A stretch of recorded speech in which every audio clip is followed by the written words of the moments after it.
Well, good afternoon, race fans. This is the biggest event that has been marked on all the NASA racers' calendar, the Rock and Roll Hall of Fame 237 at the airport here in Cleveland.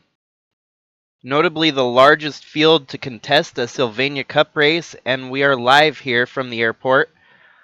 But before we get started, I want to introduce everyone to the staple for these big events I have put together. My best buddy joining me for the call tonight. Let's welcome James here. Hey, everybody. Yeah, especially with the big field here tonight, we're going to have two heat races. And James, you actually got a driver in the series here with Tim Cording. He's going to be in the main field tonight. He's a pretty decent star down in Truck Series. And from what I've seen, not the best star up here in the Cup, but he'll try his hand. Kind of still getting his feeding here in the Cup Series. Kind of, obviously you're going to have bigger shoes to fill once you move into the Cup Series here. Oh yeah, it's a tough crowd up here in the Cup Series. So we're gonna get going here tonight for the race that everyone's been waiting to see all season long. 53 cars attempting to make the main event here tonight. 30, of course, locked in on points from our top 30 in points. And that leaves us with a grand total of 23 in the qualifier races to make the main event.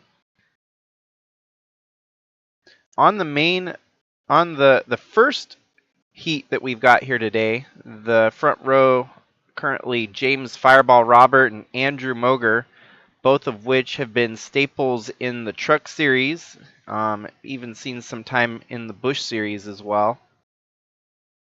Behind them, you got Trevor Walker and Jimmy Gokachia. Trevor Walker, who has been really good in road courses. I think you could vouch for that, James.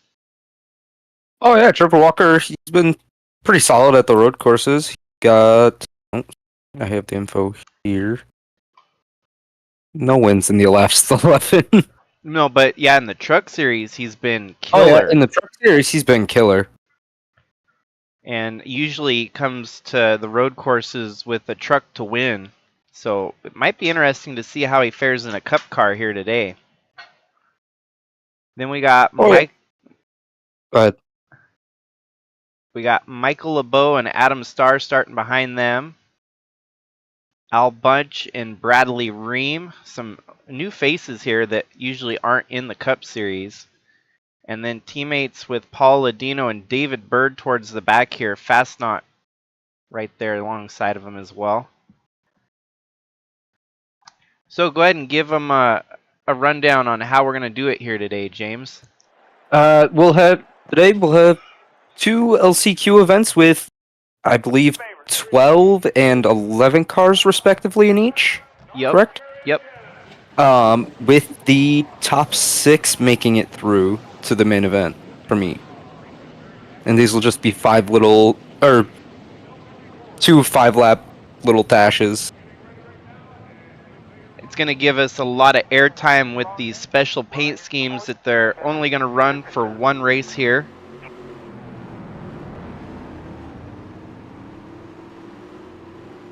One of the unknowns that we have not seen yet in the Cup Series, we're test trialing here today.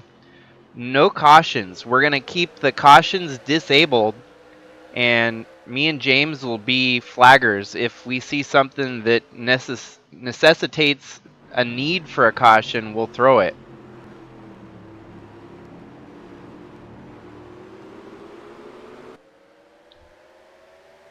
I love this track. They get so... Green flag is out already here. So spread out. It's like they're driving on 6-wide highway. Yeah, I was just going to say, it almost looks like they're driving on a highway. I don't know if the camera angles will do it any justice here, but there's usually a plane parked. Being an airport and all, you'll actually see... We can hop in a chase cam here to see. Now, is this this is an old airfield, correct? Yep. I just wanted to confirm that for myself. Ooh, a Ooh. nice bump Oh, there. nice shot there. Coming out of the corner. Looks like that's going to cost the 14 just a little bit of momentum there. It's truly going to be a frantic 5 laps to determine who transfers into the main event.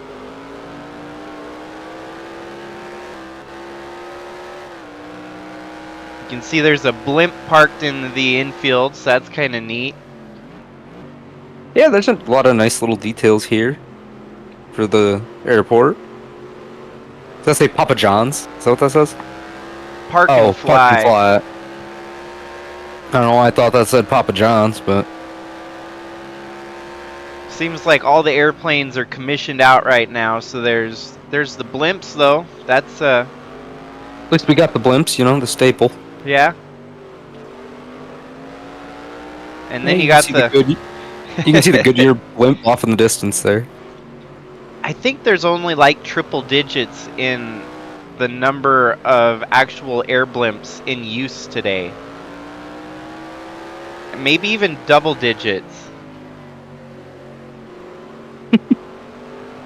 I'm getting confirmation there's actually about 35. 3 to 5 ain't right.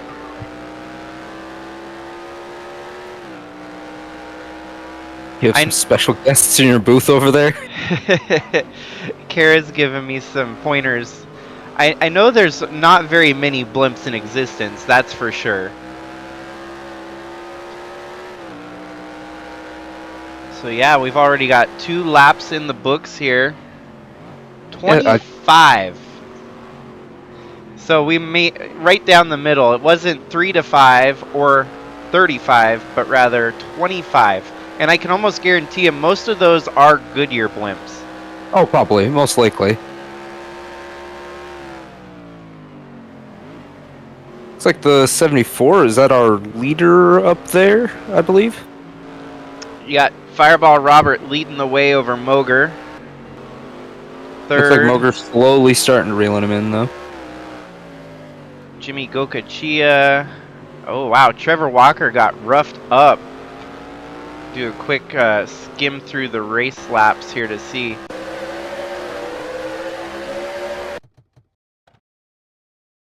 He was, wow, okay, yeah, he was up to second at one point here. And was this the bump we saw? I think it was, oh wow, the 49. Ooh, damn. Yeah, 49 took a big chunk out of him. Looks like he tried to dive under the 46 and just plowed over Trevor Walker in that Coldplay car. Matt Rubbins racing. So currently 4th, good enough for the transfer for Walker there.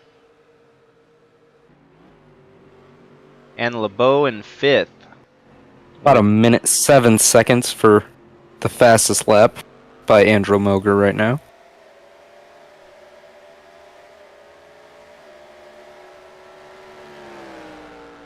They're really flying around this airport. Oh, yeah. So a lot of long straights, though. Which makes for some good opportunities at passing. Oh, yeah, absolutely. Al Bunch here has probably the worst record on short tracks this season. He has failed to get any top 5s, top 10s, or even top 15s for that matter. He's contested nearly half of the 11 that we've run so far. Part of it was due in part he was only part-time here in the Cup Series and got converted over to full-time towards the second half here. Think it's going to look better for him next season once he switches over to Jaguar. Gets a good full season under his belt. Currently sitting 7th. I don't like that camera angle there where it just pulled back. I think we're going to have some good footage here today at the racetrack. No retirements out of the 11 that have started. All 11 are running. And this is our final lap here for this first LCQ. I don't think we saw a lot of movement. It seemed like once people got rolling, that's kind of where they stayed. Hopefully, once we get 40 cars out here, 40-ish cars out here, that'll make things a little bit more exciting. Right. Well, and I kind of want to go through the field here and give each driver the spotlight for a moment. Paul Ladino has been a truck regular. This is only his first start here in the Cup Series, so it's I mean, to be expected to have some struggles getting up to speed here with the rest of the regulars. A very pretty car there, featuring David Bowie. And then you got the Leonard Skinner car with David Bird. These two teammates across the truck That's very series. fitting. That's very fitting. I'm sure there'll be some people listening to Freebird today while they're watching the stream. Unfortunately, Matthew Fastnot's still going to have to figure out how to make it into these main events here. It's nothing to be disappointed with. I mean, he's still getting track time and learning this car. Yeah, and he's not that far off of everybody. He's nothing compared to the 96 or the other car behind him. And featuring Lincoln Park there, truly a fitting tribute to Bennington, my bad. Adam Starr, truck regular, trying to make his first start here today. Not going to go much further than the sprint qualifier. Finishing 8th here in that Buffalo Springfield, probably about 60s, 70s rock band. Oh, okay. I was wondering who that was. And then Jamroquai, I don't know how to pronounce Jamiroquai. It's a very funky artist, but very cool scheme there for Al Bunch. But mad props to Bradley Ream, racing for Total Knockout Motorsports. He's going to Looking bad in that back in black scheme. Bring another entry for Tim Cording to the main event here tonight. These guys we'll see more of later on in the main event. Step would be the 22 of Trevor Walker in 4th. In the... Give me just a sec. In the Coldplay car, followed up by... Michael LeBeau there in the Daft Punk one. Mike. No. No, then it's Jimmy Goichia in the 46, which is a... The 46, I believe that's the Mercedes. Yeah, that is a Mercedes with... Can't quite read what that is. Jimmy Buffett. Oh, is it Jimmy Buffett? Alright. Mm-hmm. After him in second... Finishing in second is... Phone giving me fits here, sorry. Andrew Mogar in the 74 with the Beatles Ford. And of course, our winner of this one, which was the 42 of James Roberts in the Alabama Chevy. So don't mind me now as I go ahead and add those 6 to the main roster. I ended up forgetting my hotkey, so I'm just going to have everything on display here. 42 of Fireball Robert, the 74 of Moger, the 46 of Jimmy Gokachia, the 22 of Trevor Walker, 49 of Michael LeBeau, and the 4 of Bradley Ream. Also reminds me I should probably double check to make sure Better Cautions is enabled. Isn't enabled or is? It is, okay. I can't turn on green-white checkers until, well, there's no reason to really turn on green-white checkers with cautions disabled. Yeah, unless we throw it just short. That's the fun But part. We can play... depending on where it's at, we might. There's a caution on the last lap, on the last few laps, depending on where it's at. We might throw it. Okay, so 5 more laps for heat number 2 here.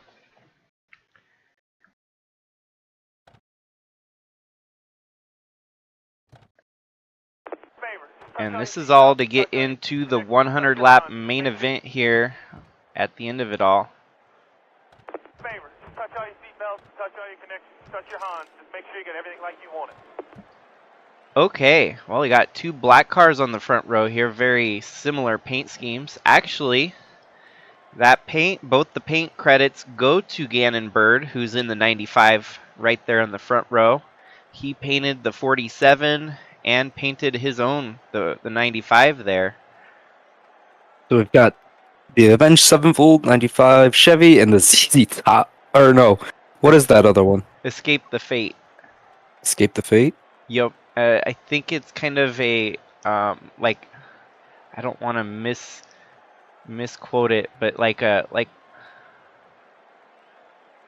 what's the group that does Black Parade? Oh, okay. Similar in style to them. All right. So there we've got Jordan Walker, Trevor Walker's brother. So we had a Walker in each heat. Trevor Walker made it through his. We'll see if Jordan Walker can do the same. And is that the Foo Fighters? Yeah, Foo Fighters. I thought that's what I was reading on the side there. And Brian DeBlank there on... They're still missing that car. DeBlanks is probably going to have the credit of being the coolest looking scheme out there, made by himself, actually. It's kind of a surprise that DeBlank's in this LCQ. I guess the problem of starting the late, as late in the season as he did as a full-time entrant, we, at the halfway point, blocked out all the real-life drivers, so drivers like Jimmy Johnson, Scott Dixon, Ryan Blaney, and that opened up about 6 seats for the Busch Series drivers to graduate here to the Cup Series full-time. So DeBlank actually in a very, very highly touted number 7, Arrow McLaren, which won the last road course race that we've run. You and Brian DeBlank probably go quite a ways back, eh, James? Oh yeah, we go a ways back. You and I have been doing the NR thing for probably about a decade now. It's going to be good to see him get a good finish here, hopefully. Mm-hmm. Hopefully no curses. We've been joking in, stream out that luckily he made it to the chase in the trucks last night at Portland, so the commentator's curse did not kick in on that one. John Brinker in the 78. And then Daniel Paulus Jr. right alongside of him. Then you got Nelson Chacon in the 3 doors down entry with Taden Berggren in the 43 Sabaton. A little fun fact there, that's actually Ken Block style font for the 43. Then you've got the invert of Jimmy Johnson on GP Luxembourg running the Genesis car alongside Chris Harvey in the 3 days grace scheme. You can see a plus between the 1 and 2, which would equal 3. I really like that Guns N' Roses. It's really simple, but it looks really nice. I like the way this... It kind of gives me the vibes of like the Jeff Gordon 3M paint scheme. Good eye there. Minus the like white stripe. Yeah. Well, and that's another Brian DeBlank scheme. So DeBlank rolled out some banger of cars. Banger schemes. And not to take credit away from the other painters, we've had about 13 different painters that have helped paint for the series. This one right here, we're looking at the Nirvana scheme. Credits go to Chaz Chadwick on actually putting together that one. So it's pretty neat when you see all the pieces put together. So just like heat number 1, we've got 5 laps to figure out who the top 6 are moving on to the main event.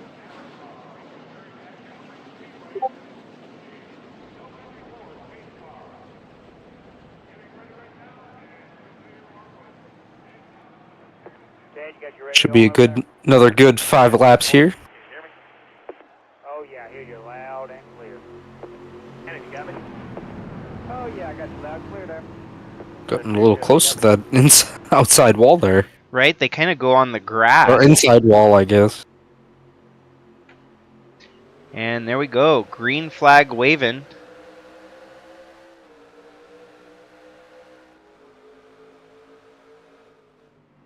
Get real close to each other coming into one here.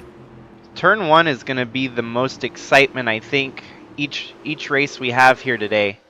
Big checkup by the 78. To not get back into the back of, who was that? Oh, the 20 of Trevor Walker. Or Jordan Walker. Or Jordan Walker, my apologies.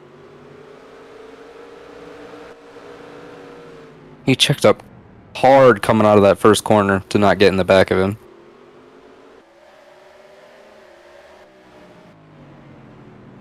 Oh, Chris Harvey just goes high there to keep from making contact. I think TV1 might... Oh, yeah, no, TV1 might be our best camera. Might try the spectator one here in a while.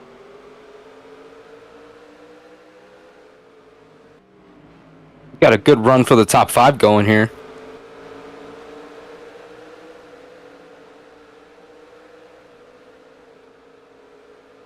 About to be 3 wide for the transfer. 43. I was just going to say, the 43 is going to dive it in deep there.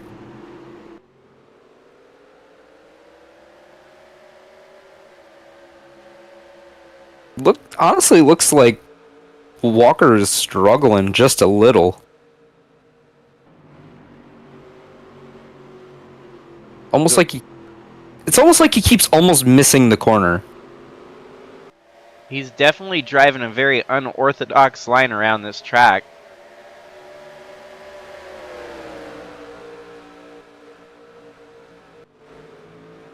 Yeah, this battle right here is the most excitement we've got here in this heat so far. In the meantime, our front 2 have kind of, stayed where they started. Rick Quick leads over Gannon Bird. Gannon Bird making his first career cup start here. Not doing half bad. Brian DeBlanc, our last winner on the road course when we were at Sonoma a couple weeks ago. Chris Harvey, first ever cup start, but a truck regular that has worked his way into the chase for the NSSR USA Truck Series.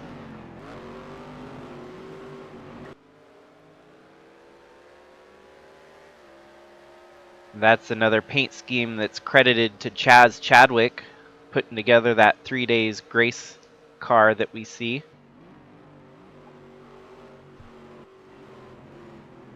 Taden Bergeron as well, another Chadwick paint scheme. Trying to chase down that 12 car of Jordan Walker. So right there, our final transfer spot, the number 20 of Jordan Walker. John Brinker on the outside looking in, running that Coheed and Cambria paint scheme. And that right there. A lot of really good looking paint schemes out here tonight.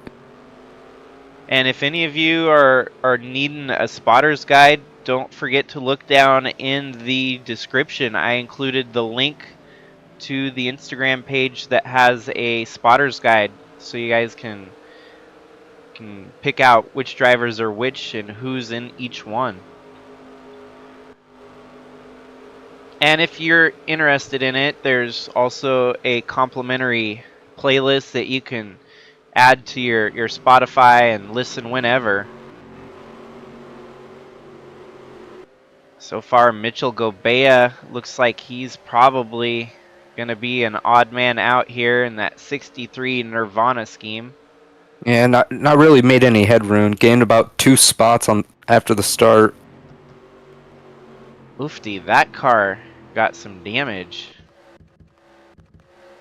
Happened on lap 1, of course. So the extent of our damage is going to end up coming through the first lap.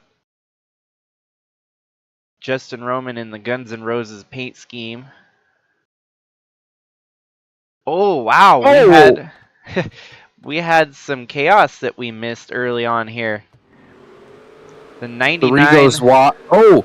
The 99 goes wide coming out of the corner, and the 3 tries to stick it up the inside, up the right of him, and just catches him off guard.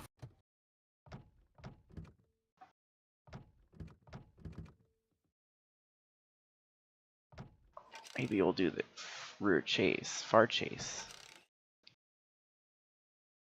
He gets loose, it looks like. Yeah, he just got loose when he tried to put the power down. That could have been so much worse if the 27 came back up into the 3 there. And so that's how our bottom 2 have ended up 11th and 12th here. Oh, and we're on our final lap here. Look, that 95 car stretched out his lead quite a bit.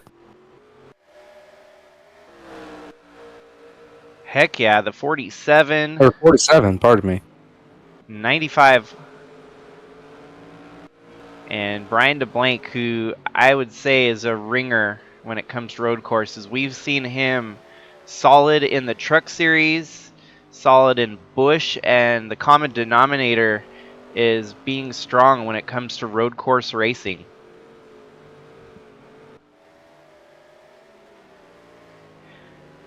His teammate actually is the winningest driver this season of Tristan Reams, who's had 5 wins, all 5 of those wins coming on road courses. And they're racing for Arrow McLaren here in the Sylvania Cup Series, so go figure. So Rick Quick in the Escape the Fate car takes the checkered here in heat number 2. Gannon Bird coming home second, transfers on. Brian DeBlanc, Chris Harvey, Taden Berggren, which is probably going to be an exciting and joyous victory for that team. Something happened on that last lap there, I think. No, that's right. Yep. Yep, and then Jordan Walker. Yep. Going home, it looks like the JSR prepared number 78 of John Brinker fails to make it. It's a shame, but they'll have an opportunity to try again next year. This is one of those drivers that's in a one-off opportunity, so it's hard to get in with the big dogs here in the Sylvania, in the Cup Series. It's a tough crowd no matter where you're at this ladder, on this ladder. The one that hurts the most here is Mitchell Gobea, who has contested every race run this season. He's going to fail to make the main event, as well as Nelson Chacon and Justin Roman. These 3 are season regulars. So Gannon Bird, in his first career start, makes the main event, and Chris Harvey. So those are your 2 that kind of knocked out the 2 regulars on the series.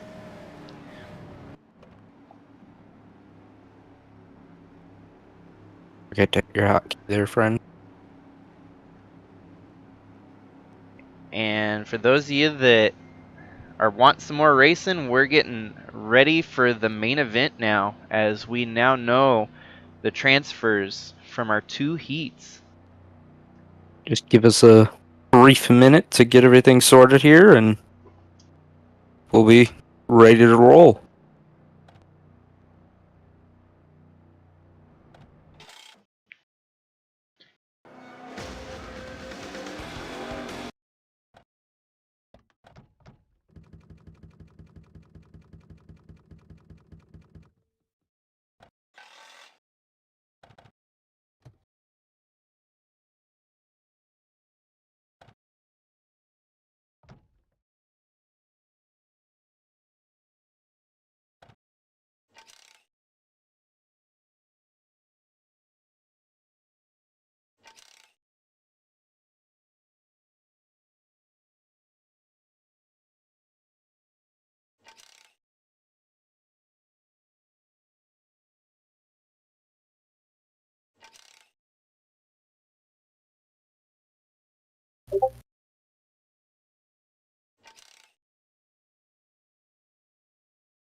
So, Jacob, while you prepare us for the main event here, do you want to give people a little insight into some of the things you're thinking about for next season, for Yeah. across the board? So anyone that's new to this and hasn't seen what I've got going, we started this project back in 2022, and actually dates even further back to that, where I have been running these offline races since 2010.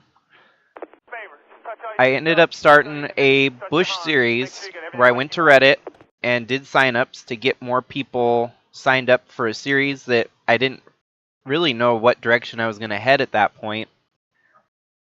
And it's now grown from a Bush series and my Cup series that's been around, to now a truck series.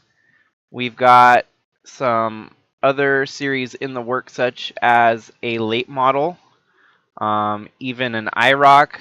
We do have an ARCA series that's on the back burner right now. So Got started. It did get started, and it ran solid for a little bit, and then it got a little rocky. right. So it's just kind of sitting on the shelf, waiting to see if we can fit it back in somehow. And so I've kind of made it to where my truck series is the bread and butter, but we're going to keep expanding and getting more people in the mix on making this series bigger and better every year. So definitely a lot of content to look out for in the coming years. And this, the cup race here, I want to do at least one big cup race like this every season to spotlight the talents that have been, part of this thing since 2010. So, to no further ado, we're going to Get into this lineup here. get set Should up. we start from the back and work our way to the front? Sure, let's do it unorthodox. I'm okay with that. All right. So, we've got a bunch of new faces in this race that have come on for a one-off race. But at the back of the field, these are two of our season regulars with Jack Ross and Roger Lutz. Combined between them, probably not more than 4 wins. So they're taking up the back of the field for a likely reason. But then we've got Bradley Ream. I believe this is his second career start, as he qualified for the Daytona 500 earlier this year, alongside Kara Shangle in the 21 Pilots paint scheme, fittingly the number 21. Then you've got Chaz Chadwick, who you could say some things about him, I'm sure, James.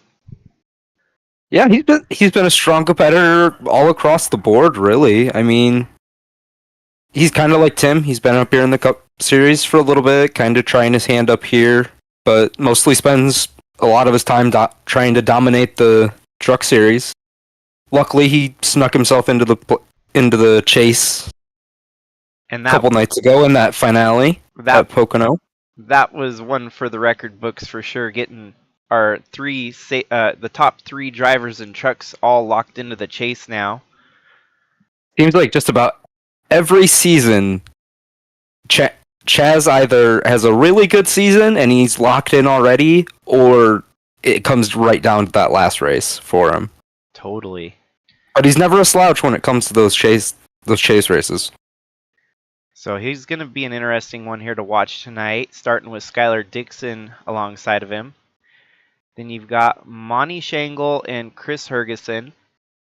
Jimmy Gokachia made it through the heat alongside Dalton Scott. He's our 2010 season champion, so he's come a long ways to this point. Bob Leader and Danny Lidowitz. Tristan Reams, wow, he's actually given the field quite a spot here. I was just going to say, our winningest road course driver this season so far. Looks like he's going to start about 35th here alongside Taden Berggren. Then you've got Rick Quick and Trevor Walker, Michael LeBeau, and your 2022 USA Trucks champion, Guido Piano. He's had a fair, season in his first ever full year of competition in the Cup here, driving the BMW M7. Gonna continue on his road course dominance, maybe. Then we got Fireball Robert alongside Howard Schuler, Brian DeBlank, and Alan Taylor. A lot of our road course ringers towards the back of the field here. And there's a name you recognize. Absolutely. Tim Cording in the M&M's Ford 50 Then with Chris Harvey there. Kellen Relic, also a staple since 2010 alongside Elizabeth Shangle, Greg Forian, and Jordan Walker, Clyde Coker and Andrew Moger, John Roman and Tyler Aspinall, Ewan Whatarmy. So here we go. Here's our championship contender. The other one we haven't come across quite yet, meaning that Atley Wiese is starting higher up on the field. But Whatarmy has 300 points that he has to close the gap with 5 races left to go and about 800 points on the table. He could make that happen. And obviously not a bad starting spot, but not a great starting spot either. And actually, we've just reached our top 10 starters with Ewan Whatarmy and Cam Jordan in the 54. Awesome. Jacob Shangle in that Nickelback car right alongside Atley Wiese. Starting in row number 8. In front of them, we've got Aaron Rapp in the 97 and Tyler Shangle in the 77. And then, Jacob, would you like to wrap up our top 4? Sure. Our top 2 rows there? Gannon Bird comes through the LCQ in his first ever start here in the USA Trucks, from the USA Trucks to the now Sylvania Cup Series, alongside Louis Trost, who's gotten a win earlier this year at a super speedway. Then Justin Day2 and Ant Meperson. Meperson has won 2 of the last 3 road courses, so. And they're starting on the pole for this one. A very much solid driver to start up front here. Favor, just touch all your seatbelts, touch all your connections, touch your Hans. Just make sure you get everything like you want it. All right. Gentlemen, start your engine. Getting ready to roll off here for 100 laps. So the curveball that I don't think a lot of these drivers anticipated is the fact that we aren't going to have any cautions enabled.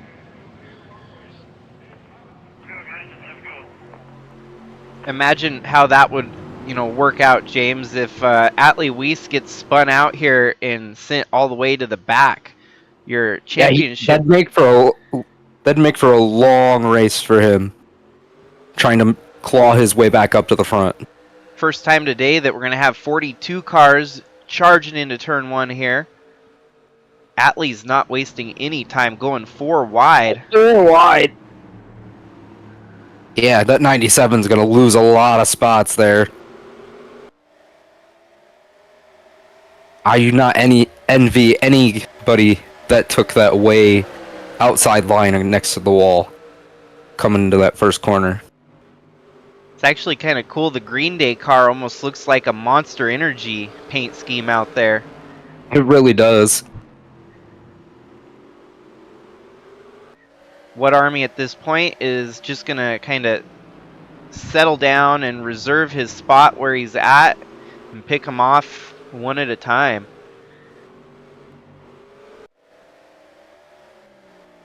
Ant Meperson leading the way over Justin Day2. Pair of rookies that aren't really in the mix for Rookie of the Year title. If you had to guess who you think the 2 are leading the Rookie of the Year battle right now, James? I'm gonna guess it's probably that guy in second place there, and maybe the... I really don't know, actually. I'm giving you a clue. The 19? Yep, Atley Wiese currently leads our Rookie of the Year standings, and his closest competitor, as it fittingly is for the championship battle as well, the one of Ewan Whatarmy. So those are our top two in the rookie battle. Like everybody kind of slowly getting single file here, trying to find good spots to make some moves. And that's the crazy part, that we've got two rookies, as unexpected as it is, that are your championship contenders here in 2023. Trying to go through the field and see if there's any cars with noticeable damage. Ooh. Okay. We may want to go back and find out when that was. And actually, if we want to throw a caution, now would be a great time, I'd say. Well, the carnage is off track. But let's see just how bad it was. That's 3 cars out of this race right off rip like that.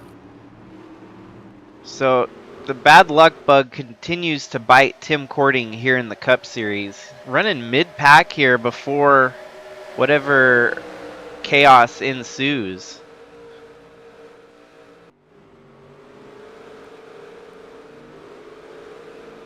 Oh no.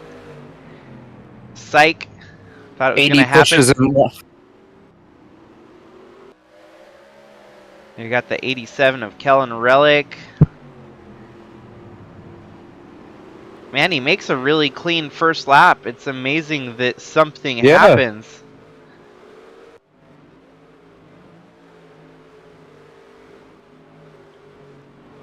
Looked like he was running towards the top 20 here. Oh, and then makes... Ow! So it's amazing that more cars didn't get involved in that. Oh, Jack Ross gets a big chunk of Tim Cording at the end of it. So here's an odd statistic. The 3 cars included that's not Tim Cording are all Monty Shangle Motorsports drivers. The 28, the 16 obviously was the first one in it, and the 59. That's a big shot to the door. MSM takes a hit with 3 out of their 4 cars getting afflicted with the damage here. Well, big shots to the door.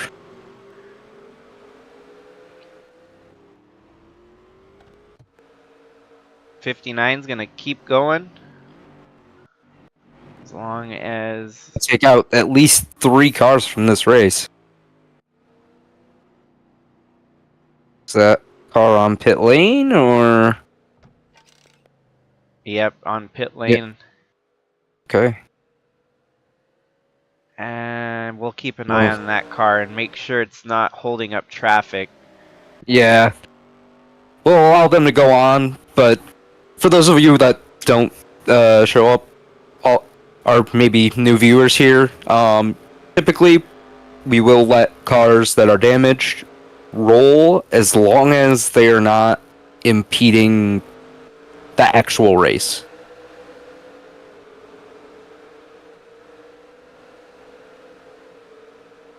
And so, and typically we kind of have a 2-strike rule depending on how the first lapping go. Ooh, 12 has some big damage too.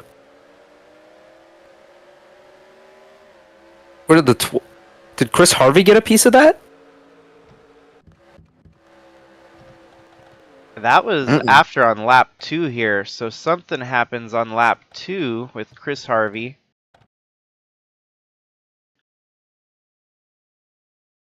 Oh, he just lost it. And drove it a little... He drove it into the corner a little too hot and collects the 37, the 49. Wow, that's an impressive save from Brian DeBlank. That's what I was just going to wonder. Did he make it through that.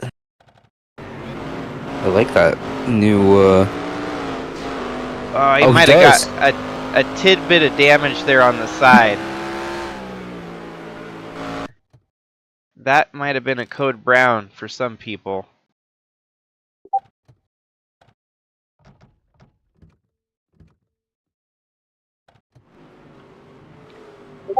But gets to live on and fight here.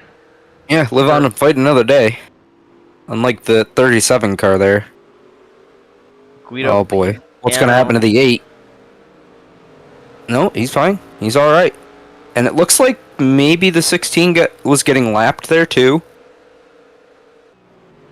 In a little bit of the process, but It's going to be hard to keep up with all the action on track here. I think we're back to caught up at least, because the 33rd spot car is last one on the lead lap. Guido Piano, Alan Taylor, Jack Ross, and Tim Cording all out of the race. Liz Shangle and wow, DeBlank a lap down. So DeBlank must have had to come down pit road to get some damage repaired there. Chris Harvey and Howard Schuler, each driver one lap down.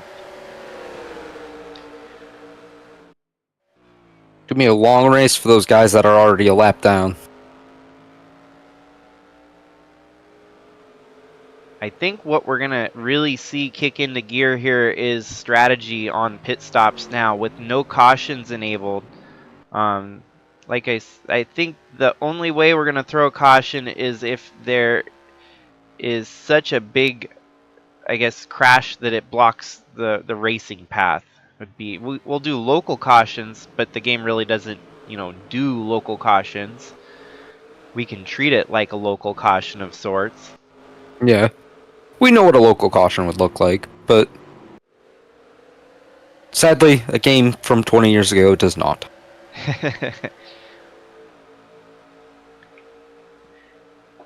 It'll help with the pace of this race to let them, race it out and finish quicker rather than getting bogged down with caution laps. And so we will hold. Well, and it seems like if we had a big bunch up, this might end up turning into a bit of a wreckfest. The only thing that we hold, I guess, or reserve the right to do is throwing a caution for excitement value. I guess you could say it more like a SRX form of caution, just so that we can give. Do we know what the fuel window is here for these? Not sure. I want to say about 25 laps. 25? All right. Yeah. Okay. So almost a perfect quarter through the race. I don't hear any objections and before we get to lap 75. I'm all for a last 25 lap reset. I think we'll definitely base it. Give a few people some laps back and get that last 25 laps really interesting.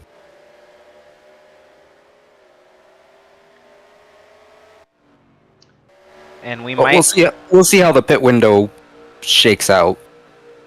Might have to DQ some cars if they're really holding up the pace, but even looks like Liz still running consistent and decent laps, not holding up. Actually, 121.8. Let's see where that matches up. Even with a really damaged vehicle, looks like she's good for 26th fastest. So yeah, it doesn't look like damage is really going to be a huge factor here. You would think aerodynamics would be hampered some. Yeah, you would think so, but and me person wasting no time taking out a big lead though. Already got a 3-second lead. 4 seconds roughly. Nope, 4.5.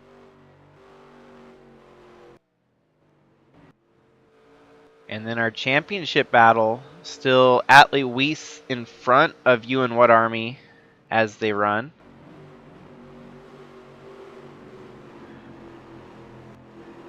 Big run off the corner for the 64.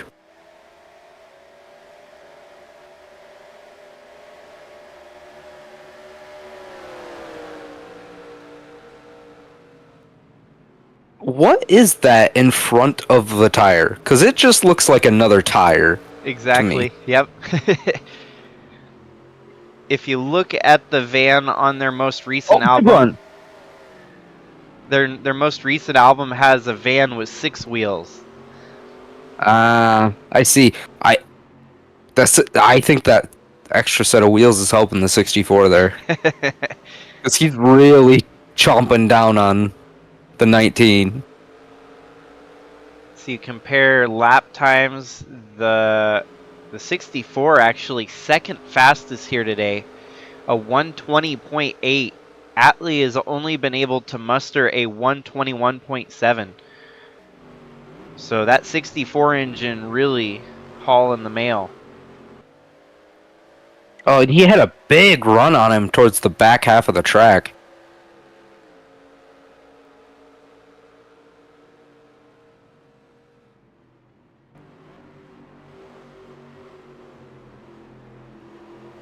Still out front, we're not missing a whole lot of action as Ant Me Other Person. than, I was just going to say, other than Ant Meat Person starting to pull away even more, lap by lap.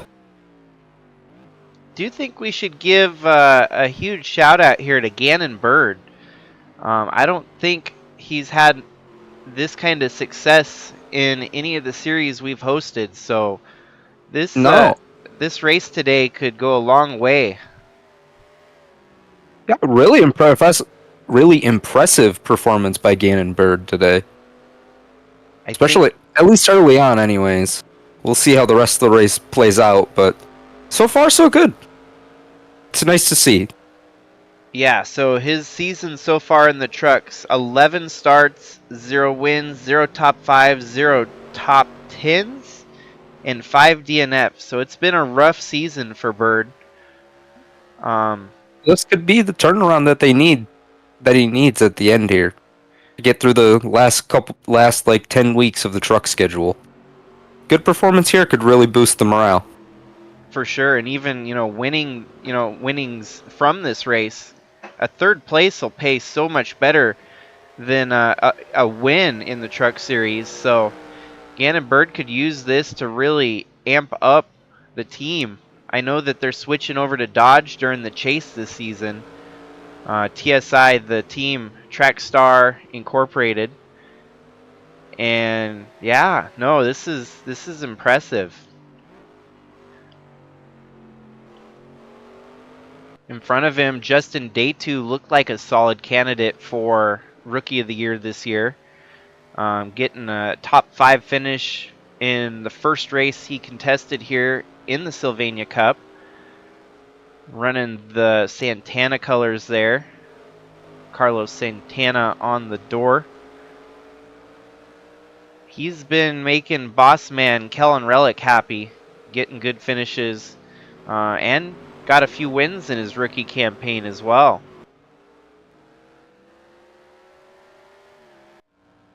Ant Me Person rookie, as you can see, the rookie stripes are abundance here. First season that we've had over 22 rookies on field. So the rookie season here is going to be one for the record books. Oh, and there we go, Gannon Bird. Wait, that's the 5 of Dalton Scott going a lap down. He must have made a pit stop.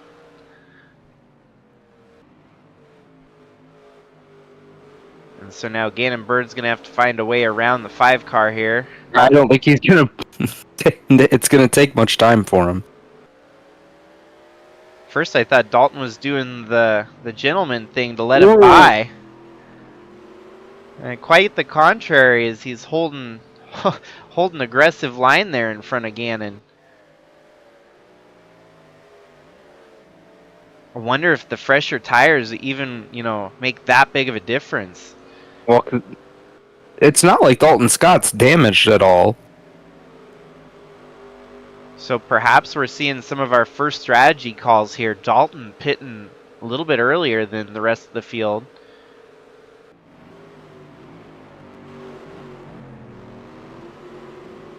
things have really settled down. Not any more retirements since the initial onslaught.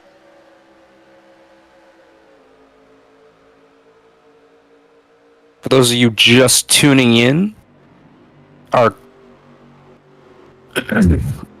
current leader is Ant Meat Person in the 13th car with a roughly 7-second lead over...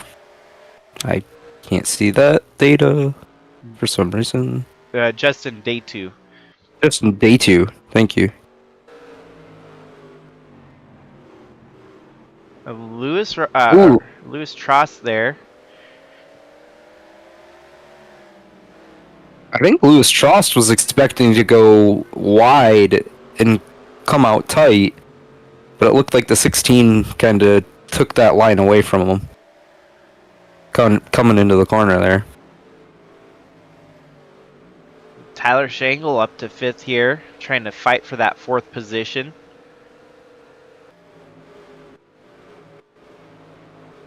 Atley Wiese still 7th. And Ewan Whatarmy still 11th.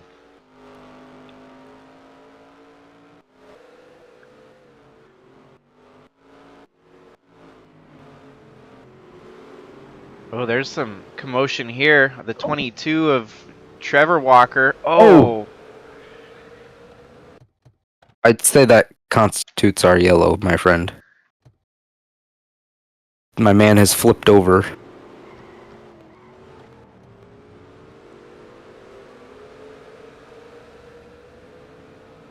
So yeah, with a flip, that's gonna be an instant caution for sure. If he would have flipped back over, it would have been super simple to clean up, but they would be there for a minute trying to flip him back over. It would take some people on the ground. Crazy part is I was just about to make a comment about the Walker brothers. Commentator's curse can actually go both ways.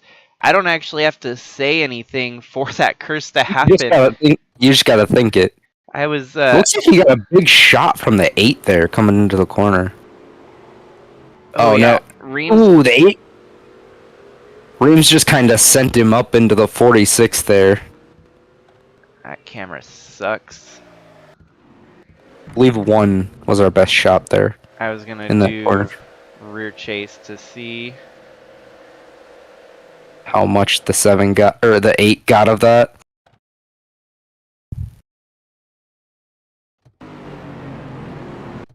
Now go in slow-mo here. Yeah, we've seen a few drivers just get loose out of that turn. Yeah. Ah, that's just a kiss from the 8. Looks like the 47 stopped behind him, too. Something happened to the 47 off the corner. I wonder if that was just a, might have been an invasive. It looked like he stopped and blew something at the same moment. Oh no, he's just sliding to try to stop. And now he's trying to get out of everybody's way.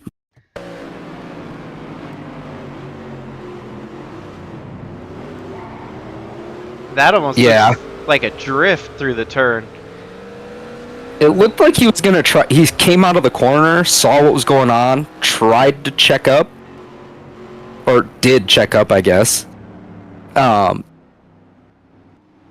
And it just kind of turned into a drift because he was coming out of the corner. So one thing I've learned on these road courses, it's hard to do a wave around if they don't get all bunched back up. So we gotta wait. A lucky dog recipient looks like it'll be the number 5 of Dalton Scott. Have we learned our lesson about handing a bunch of wave rounds out? Yes. I'm gonna go ahead and give it away now. Yeah, I would wait and see if he pits. Yeah. And then once he comes out, then give it to him. That way, if he doesn't pit and he ends up in the front, then you're good. And he can just take off and do his lap.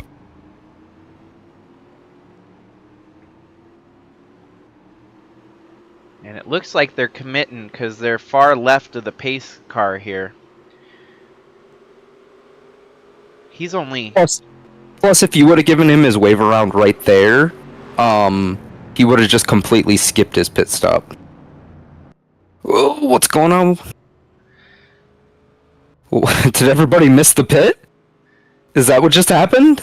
No, I think the AI are just trying to get sorted here. So we'll go ahead I and think that... Yep, because that just gave... Oh wait, there was a tire. Look at right there, mechanical failure for Aunt Me person. He's got a tire down. Yep. So that's what happened. Our leader, he's having trouble because he's got some wheel damage. Oh yeah, look at. You can tell on that. It's probably on that left front there. Glad you can make it, Trevor. You might rewind just about 5 minutes and watch the crazy ride that you went through. Yeah, there he goes. He's headed to the pits. Well, there goes our leader. The problem is this is kind of he's half the track away from pit road, so he's trying to steer that thing with all he's got. To just try to get it, he's just gonna run himself into that tire barrier. No, he's okay. Oh, there's yes, he an did. Invisible wall that he can't. Yeah, so the tire damage, the wheel failure came right after they got by pit road. It's just gonna tell him. That's fine. That is perfectly fine. That's a little unfortunate for him, but at least. Oh.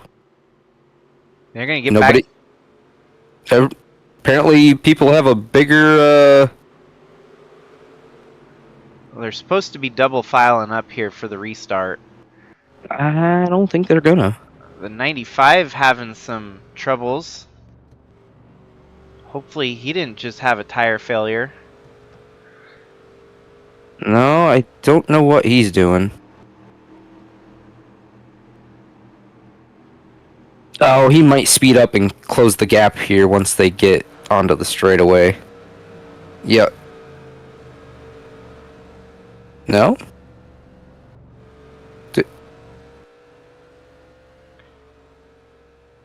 Well, leave it up to NR2003. He's got something wrong with that 95. There's fuel. There's something wrong.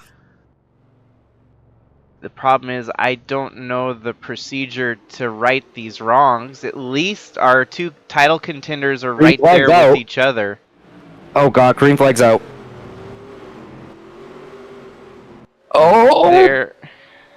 Oh! Oh! So Tyler was in contention for a good finish here today, but not so much the case now. After that. Oh, this is ugly. We're gonna roll with it. It seems to be rolling fine. I'd check back on that back group there here in a minute, but the point spread really didn't change all that much. It just gave everyone on the inside row one position up.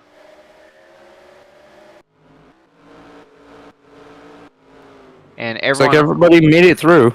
On the outside row lost about 20 spots. So Gannonbird goes from running 3rd to 16th now. Clearly they got the gremlins worked out of that 95. Ooh, somebody overshot the corner there. They're probably going to run into that invisible tire barrier over there. They overshot it where...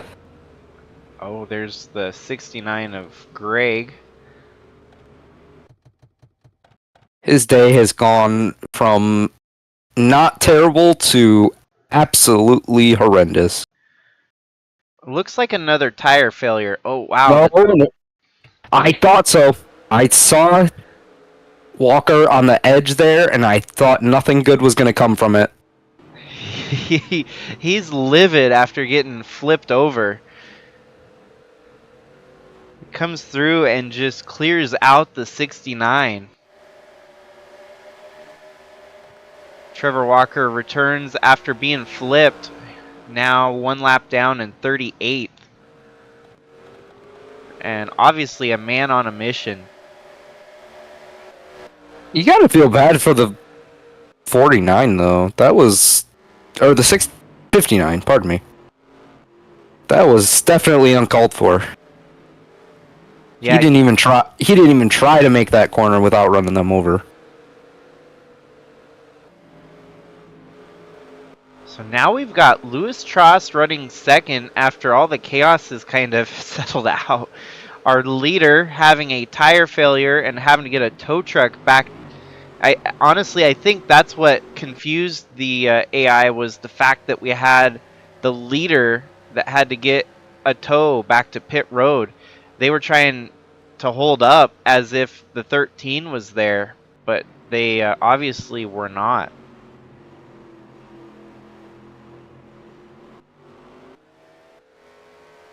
I wonder if for our next caution we may want to turn off the double file. Just we'll test it again. If it fails twice, then we will. all right, fair enough. If we end up needing a second caution, which we might. Jordan Walker running 5th. John Roman. The bull beat.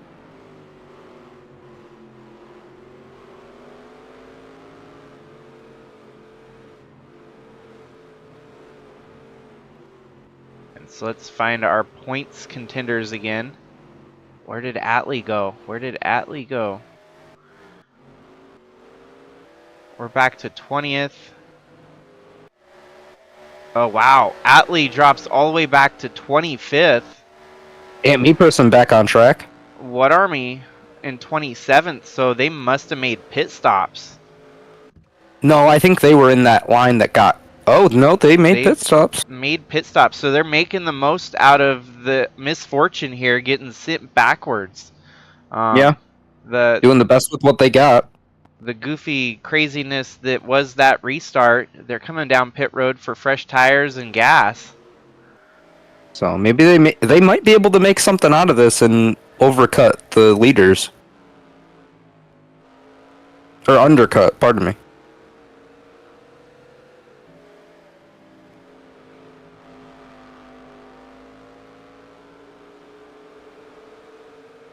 About to be lap 20, so we'll be 1/5 of the way through the event here today.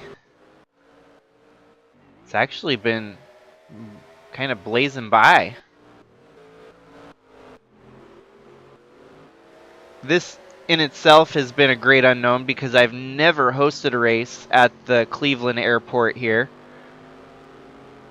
I settled on Cleveland due in part to that being where the Rock and Roll Hall of Fame is.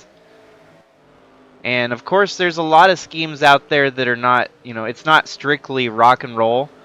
But if you look at the Rock and Roll Hall of Fame, the likes of Eminem, Dolly Parton, and a few others that really don't fit that rock and roll category are Rock and Roll Hall of Famers. So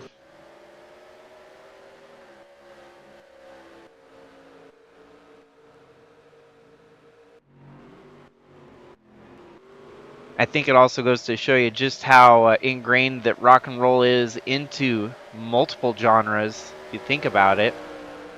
Oh, absolutely. So we got a bit of a battle brewing here for the lead. Lewis Trost closing that gap to Justin Day 2. Jacob Shangle running in 3rd.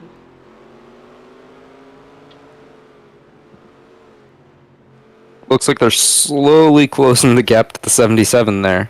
We'll see if he causes any trouble or if they get by him without any issue.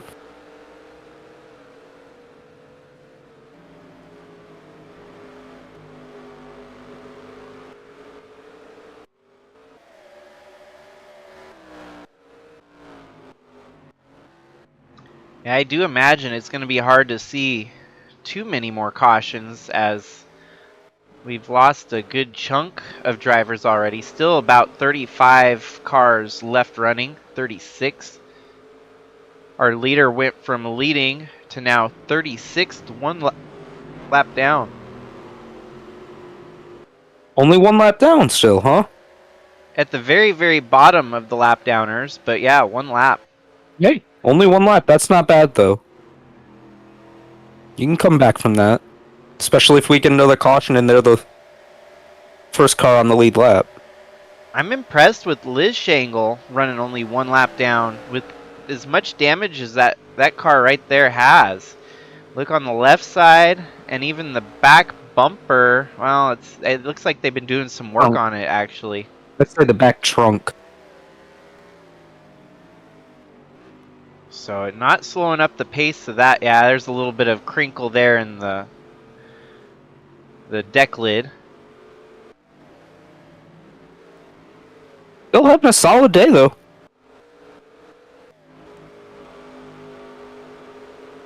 And now we've got a battle here for second with 3 cars. 88 starting to drive away a little bit.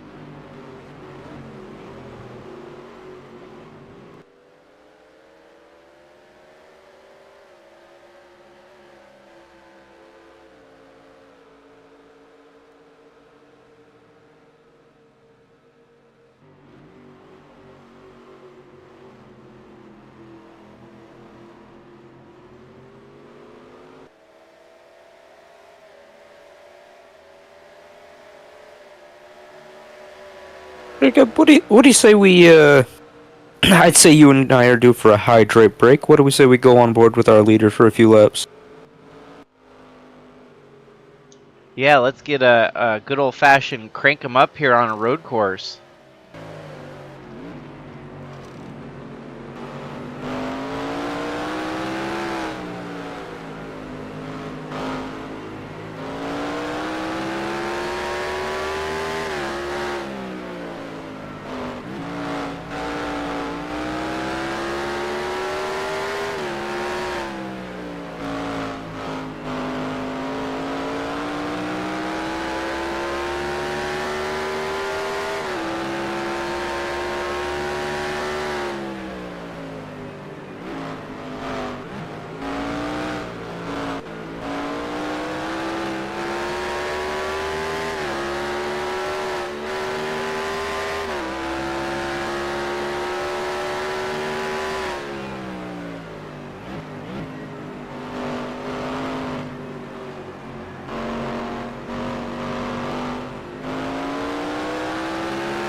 So day 2 continues to hold that lead.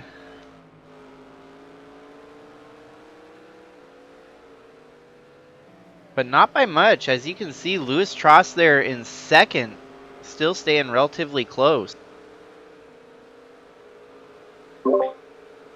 Yeah, no, he's not pulling away the same way we saw the 13 of Aunt Me person pull away. The 45 seems to be staying fairly close to him.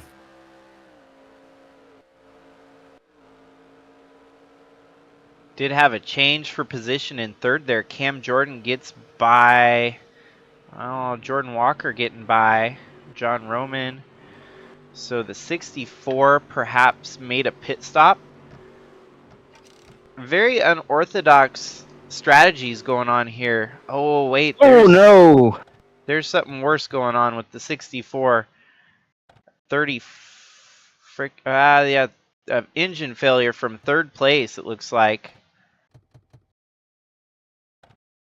Yeah, man, I don't know if that's going to be oil down on track or what. He led a whole lap smoking all the way around the track. Man, look! Oh, it looks like it blew up just as he passed the pit lane.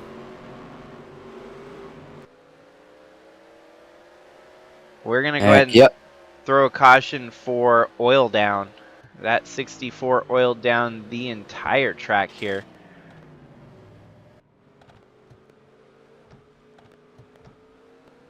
And most likely into the day there for the 64. Good solid run up into that point. Running third.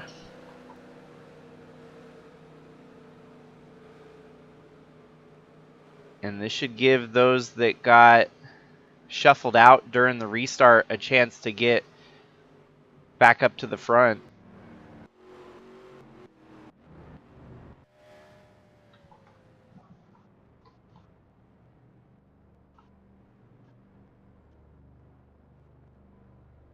Yeah, that should clear up, catch some people up, reset things.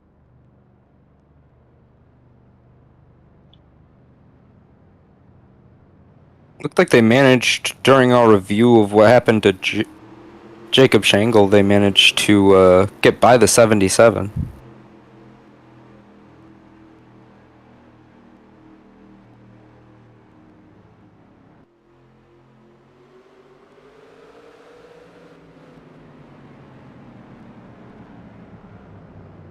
Well, now's our moment of truth to figure out what happened with the double file restart here.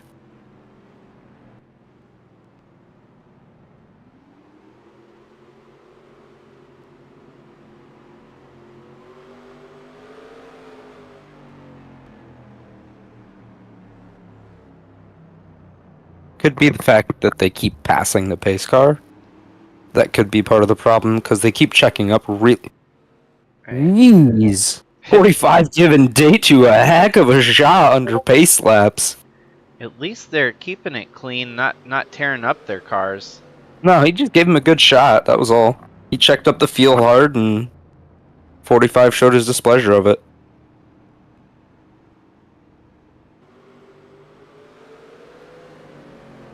We should see more cars try to take to the pits this time. As long as nothing happens to our leader this time.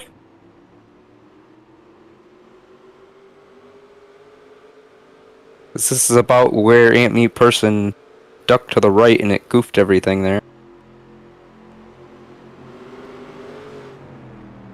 We got some takers, looks like. Oh, the 20 of Walker. 74 of Moger. Oh, 16. What happened there? I don't know what happened there, but 16 gonna go get her spot back, or at least attempt to. Fortunately, just been a ping pong ball here today. Got Bradley run Ream. over. Oh, she checked up. Moger decided to take to the pits really late, and she had to check up for it. I don't think anyone gets a wave around this lap. And the thing is, I think your lap traffic is trying to drop to the back, so that too is... Oh, we just had something happen back there. In the back, with the 4, I believe.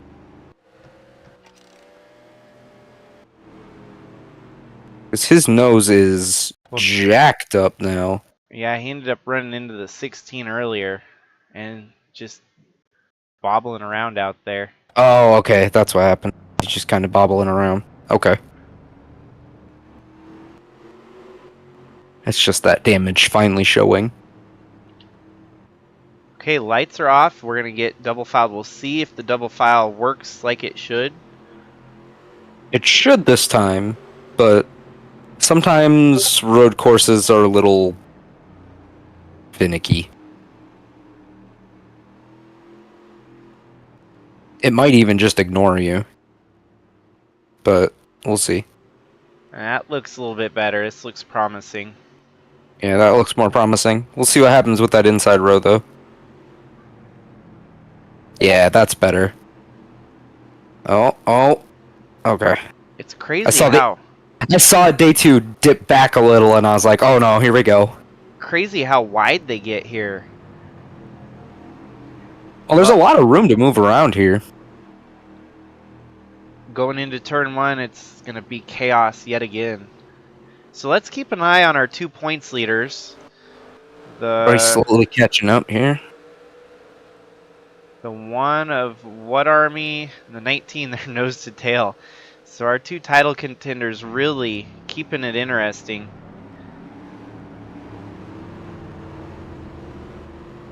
Looks like somebody ducked to the pits last second there, but We'll play recon on that in a while. 19. green flag's out. Single file already for Atley.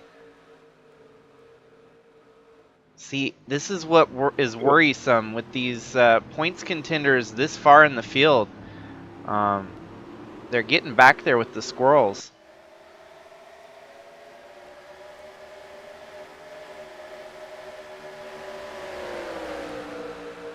They're not wasting much time trying to get to the front, though. Nice. Louis Tross with the lead. Whatarmy with a charge. Oh, he had to cut low there. Wow.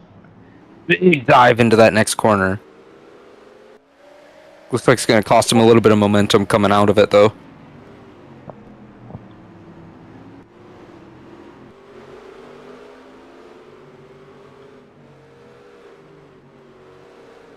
Whoa. Oh, that was a big shot. Ooh, looks like Aunt Me Person lost it a little bit back there. It just looked like he got loose. He didn't spin around or anything, but he definitely got loose coming off the corner. Well, there we go. One chaotic lap in the books, and I think We're going to get through it unscathed this time. we are yet to see a full green flag run. But Louis Tross, now your leader. We've seen 3 different leaders so far. On. Not everybody has taken a pit stop yet, so definitely going over what we predicted for pit stops. Yeah, it's a bit of a head scratcher, honestly, that we've not seen more people dip down pit road. Perhaps they're still sticking to their strategy regardless of the caution. Maybe. But we've seen... No, I guess most of the cars we've seen dip down pit road have had trouble. Right?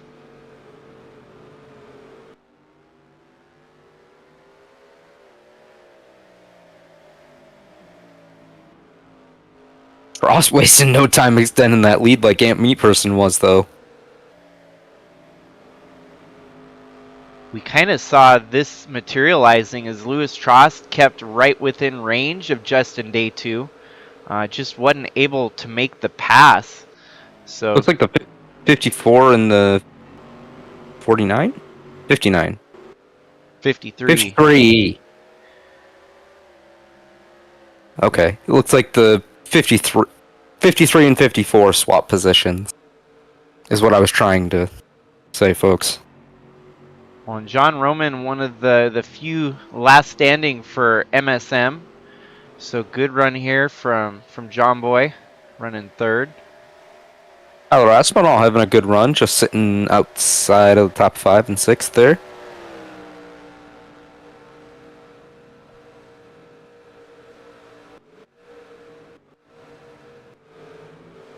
Michael LeBeau, even with the damage, running ninth. got to be one heck of a car to still be running all the way up there with all that damage. Michael has had the nickname Michael the Misguided Missile for so many years. Unpredictable and hard, hard to exactly pinpoint what his next move's gonna be. I think this falls in line with that Misguided Missile nickname for him.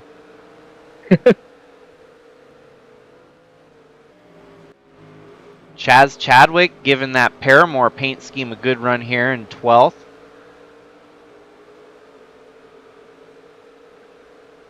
Meant to look just like the album cover, Riot, from their album.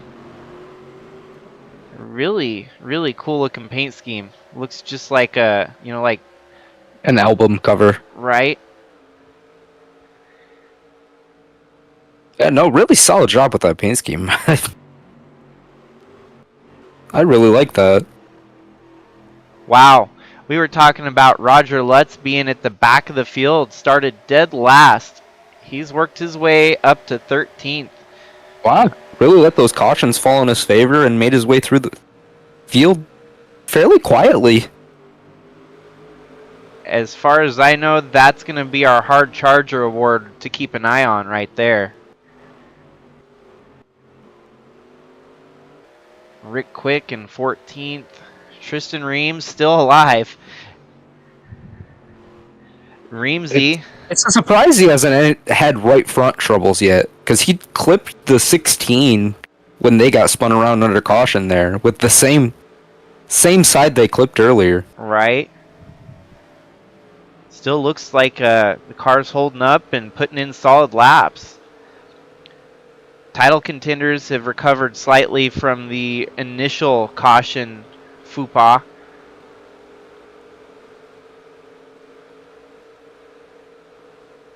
Running 17th, and then Whatarmy running in about 20th.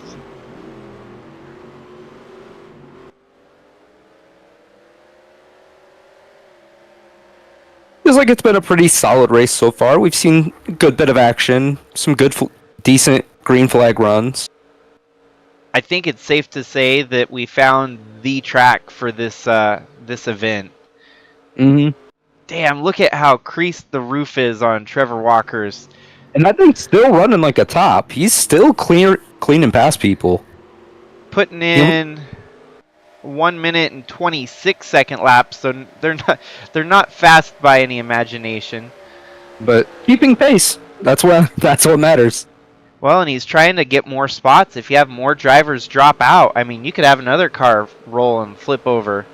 Honestly, the way his car looks, it looks almost as if you took Brian DeBlank's ZZ Top paint scheme and put it on his car, he would almost look like Lightning McQueen.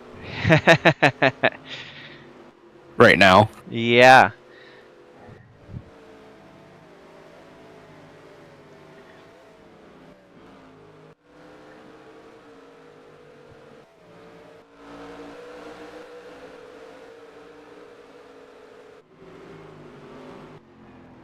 Oh, we got a pit stop there with the 42. Oh, and Whatarmy. So we've seen Whatarmy pit twice today. I wonder what the situation is there.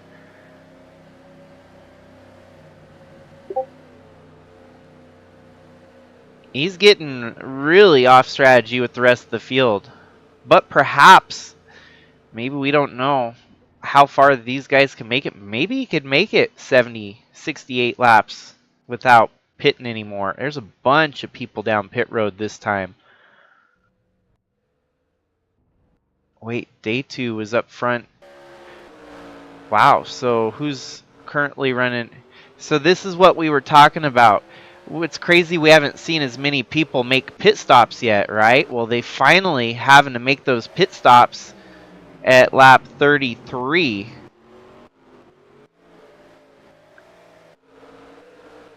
Which, if you think about it, that's almost a perfect third of the way. So that'd put us at lap 99. They can make it with 2 more stops. And perhaps that's what Whatarmy wanted. He wanted to be on equal tires with the leaders. Yeah, and there we got Louis Trost making his pit stop now, too, the leader. Cam Jordan. Roger Lutz is staying out there. He's up to 4th. Michael LeBeau is going to be in the lead as long as he doesn't make a pit stop next time.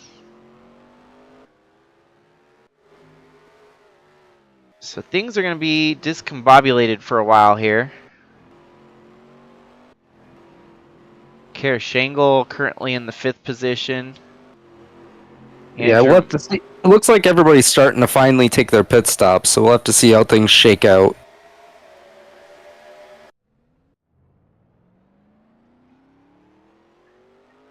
It's crazy that they actually stuck to their strategy from the start of the race. Cautions did not, they did not waver from their pre-planned pit stop window. 34, Louis Trost made it too, so 34, 68, and they would be looking at maybe 2 laps to the good on the fuel mileage.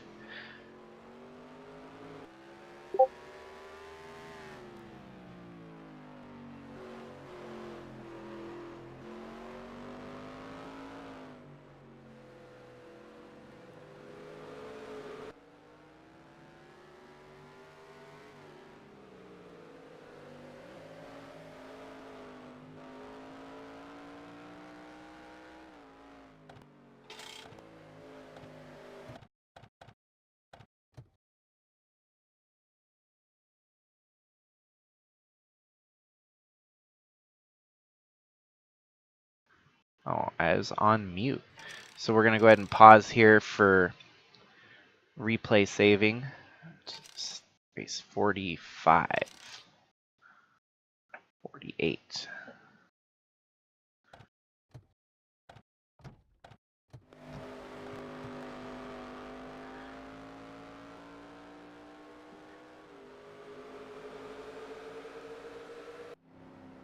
Some more takers down pit road here, it looks like.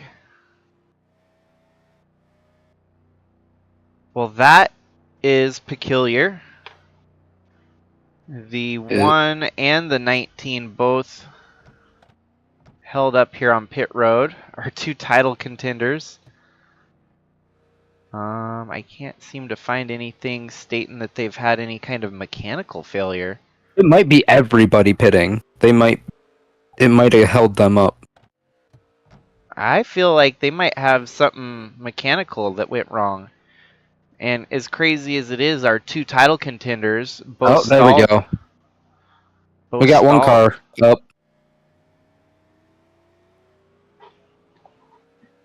So taking a little bit longer to make repairs to these cars, perhaps a Strategy choice. Because those cars have definitely been through a lot the last 35-ish laps. So Atley looks like he's going to be held on pit road just as long as his rival in the 1. Well, if anything, it's going to be, that the same gremlin's going to bite both of them at once. Louis Trost going to come back up to 8th now. 8th.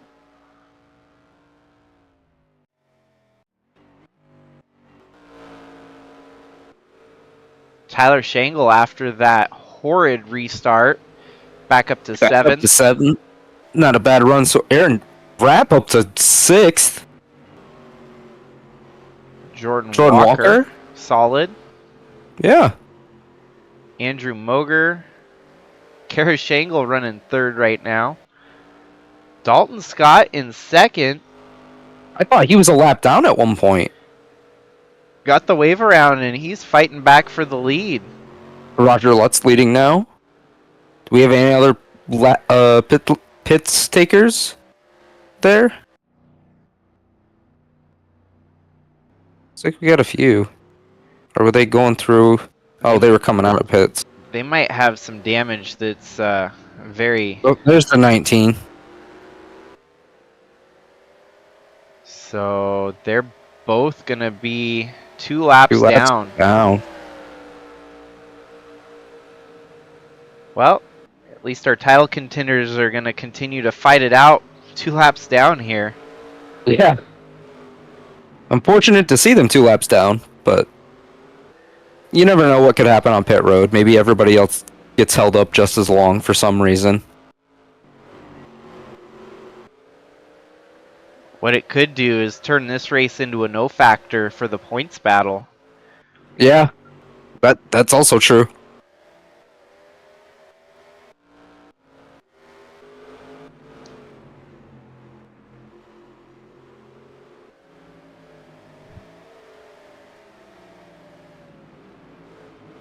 So Ant Me Person's still trapped a lap down, but at least he's within range. Oh no! And we just turned the camera to Andrew Moger, and mechanical failures bite him too. What a shame. Man, it's looking like a rough day for, engines, I think. 98% failure on the engine. So that's a done day for Andrew Moger, sadly. And he didn't drag it that long, so no real need for a caution. Just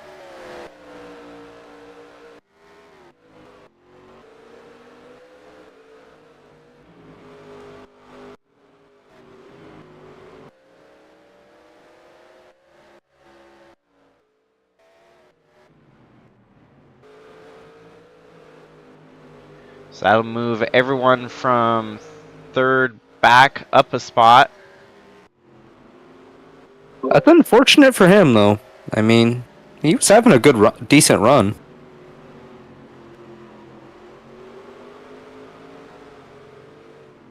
We still kind of see the alternate strategies on. Jordan Walker really pushing the issue on Ant Me Person. Almost spun himself out coming out of the chicane there.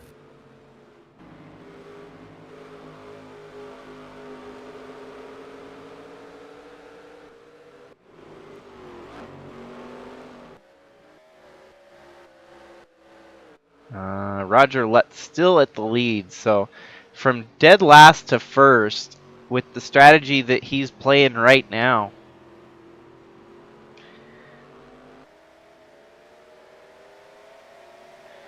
Whatarmy and Wiese looks like they got back one of their laps actually. And it is confirmed a header failure on the 74. Actually, the 1 and 19 are at risk of going a third lap down, so that's where they sit right now.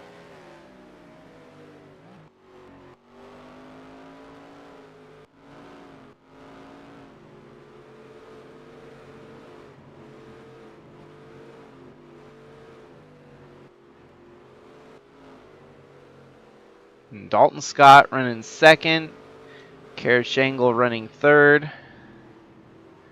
Jordan Walker and Aaron Rapp rounding out your top 5 as they're now side by side for the position. And Me Person kind of holding them up. I mean, he's not really off pace or anything, but definitely not doing them any favors. Especially Jordan Walker. Good battle here, though.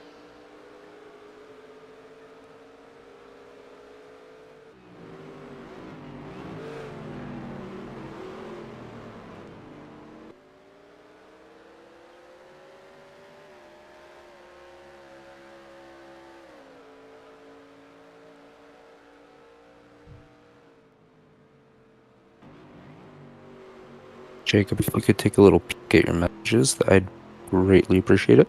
At the what? At your messages on your phone. Oh.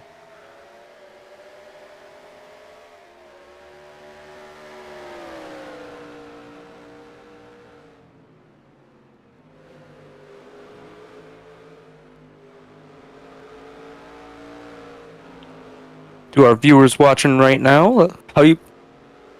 Let us know how you liking the race so far.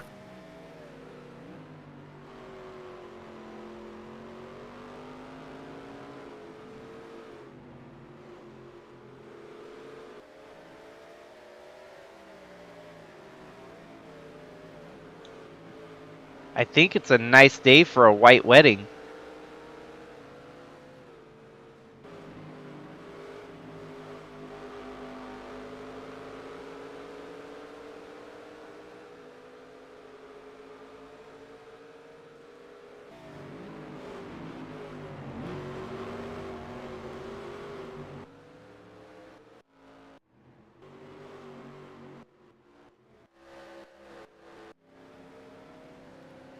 Oh, there we go. We have some of our off strategy drivers pitting. Kara from third coming down pit road here. See how long it takes her to get through the pit here. And that might be the only problem with this track. We might actually have an AI pit. bug for pit road. Looking that way. I'm not Yeah. quite sure why it would do that, because they get there on pit road and they sit. Yeah. It's not like, sometimes it'll respawn them and stuff. That No, looks really I've seen normal. this glitch. I've seen this glitch before. Sometimes it just takes them a little bit to pit. It sorts everything out. Everybody has the same bug, but it's just a weird bug. Well, at least some road courses have it. At least I don't know why that is, but they waited to pit, because like we saw so many cautions and they would just stay out. right. And now that everybody's pitting, It's basically going to recycle back to... Yeah, it's going to recycle. And it's going to eventually it's going to probably put everybody that's a lap down or 2 laps down back on the lead lap. Well, It'll all cycle itself out eventually. Dalton looks And like... And actually, if you time it right, I'm willing to bet that if you throw the caution after everybody pits, you'll have after all those 1 lap down. I honestly thought Aunt Me Person was spinning out for a second. I forgot he was on pit road. I just saw his car jerk to the left, and I'm like, oh no, he's going around. It looks like it might be certain pit stalls, though. We'll see. We'll see what happens. So for our sake, we'll just say that they're working on extra things under the hood.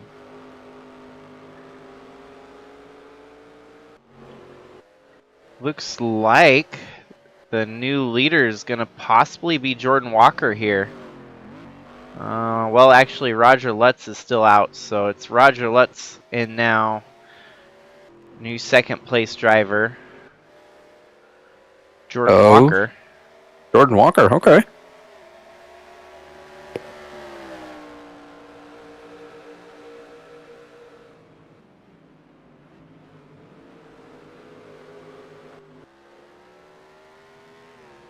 Championship contender still running nose and tail. Atley Wiese 1 position to the good over Ewan Whatarmy. Ewan Whatarmy not going to let it go though. He's hunting him down.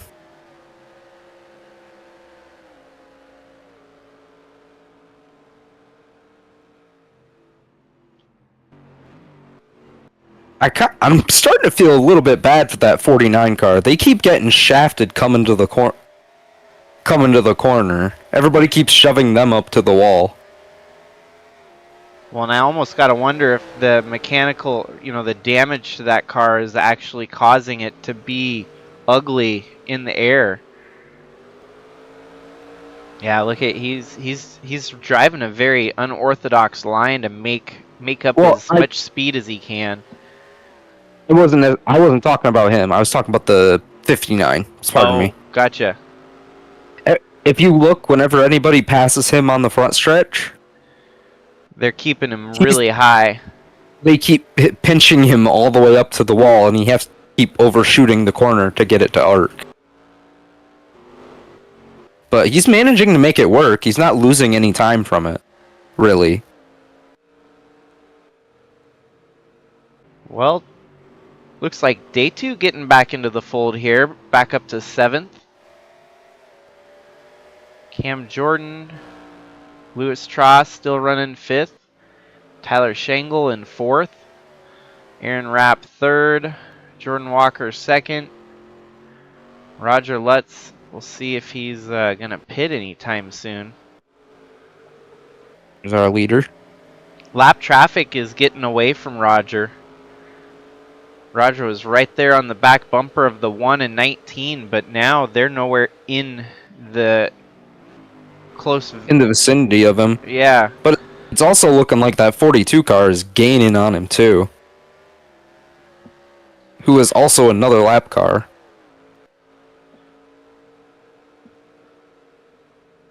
And yet he's got a 12.5-second lead over Jordan Walker. And we'll keep an eye on that to see if it shrunk down to 11 seconds. Yeah. You gotta wonder if he's just trying to push that thing as far as he can take it before those second place cars get back to him. And if we do a quick pause, we can kind of get an idea for where he last pitted. Currently on lap 46. I don't think he's pitted at all. Oh, wait. So lap 15. So it's been 30 laps. Yeah, it's been about... Yeah, so the window, 30 laps here. And we kind of saw that with cautions. Obviously, a lot of your front leaders waited the full 30 laps before making their first pit stop.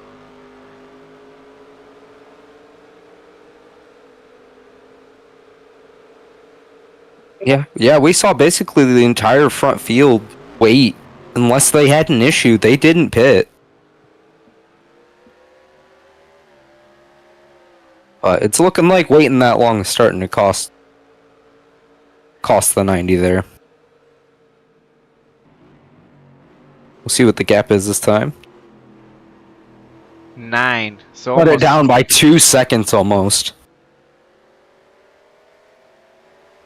And we're only 3 laps away from halfway here in the Rock and Roll Hall of Fame 237.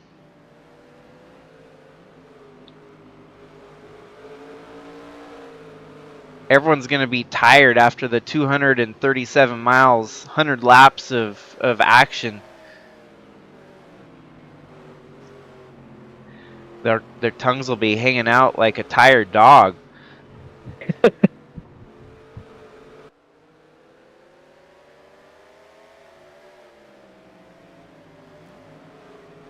This in essence is what makes road course racing so unique. We've got the alternate strategies going on right now. Yeah, we've got a lot of different strategies going on throughout this entire field. And so if you think about it, those guys that pit on lap 16 there, yep, there we go. So his last pit stop was on lap 16. He makes it 31 laps. Gotta see if anybody comes behind him. I think everybody else is pitted by now, though. And that'll put us, that'll put him towards lap 78, where his last pit stop will lay. Now Roger looks like it's very inconsistent with the glitches on pit road, which is okay. At least we're not getting every car. Yeah, mostly it's cars that are damaged that it's happening to. Jordan Walker going to inherit the lead here. We'll see, do a quick pause and do the same thing here and see when he last pitted. It's got to be around the same lap as Roger, I'd imagine. Oh, wait. He pitted on the second caution on lap 27. Yeah. So he's good until almost lap 60. Yeah, roughly 58, 59, 60.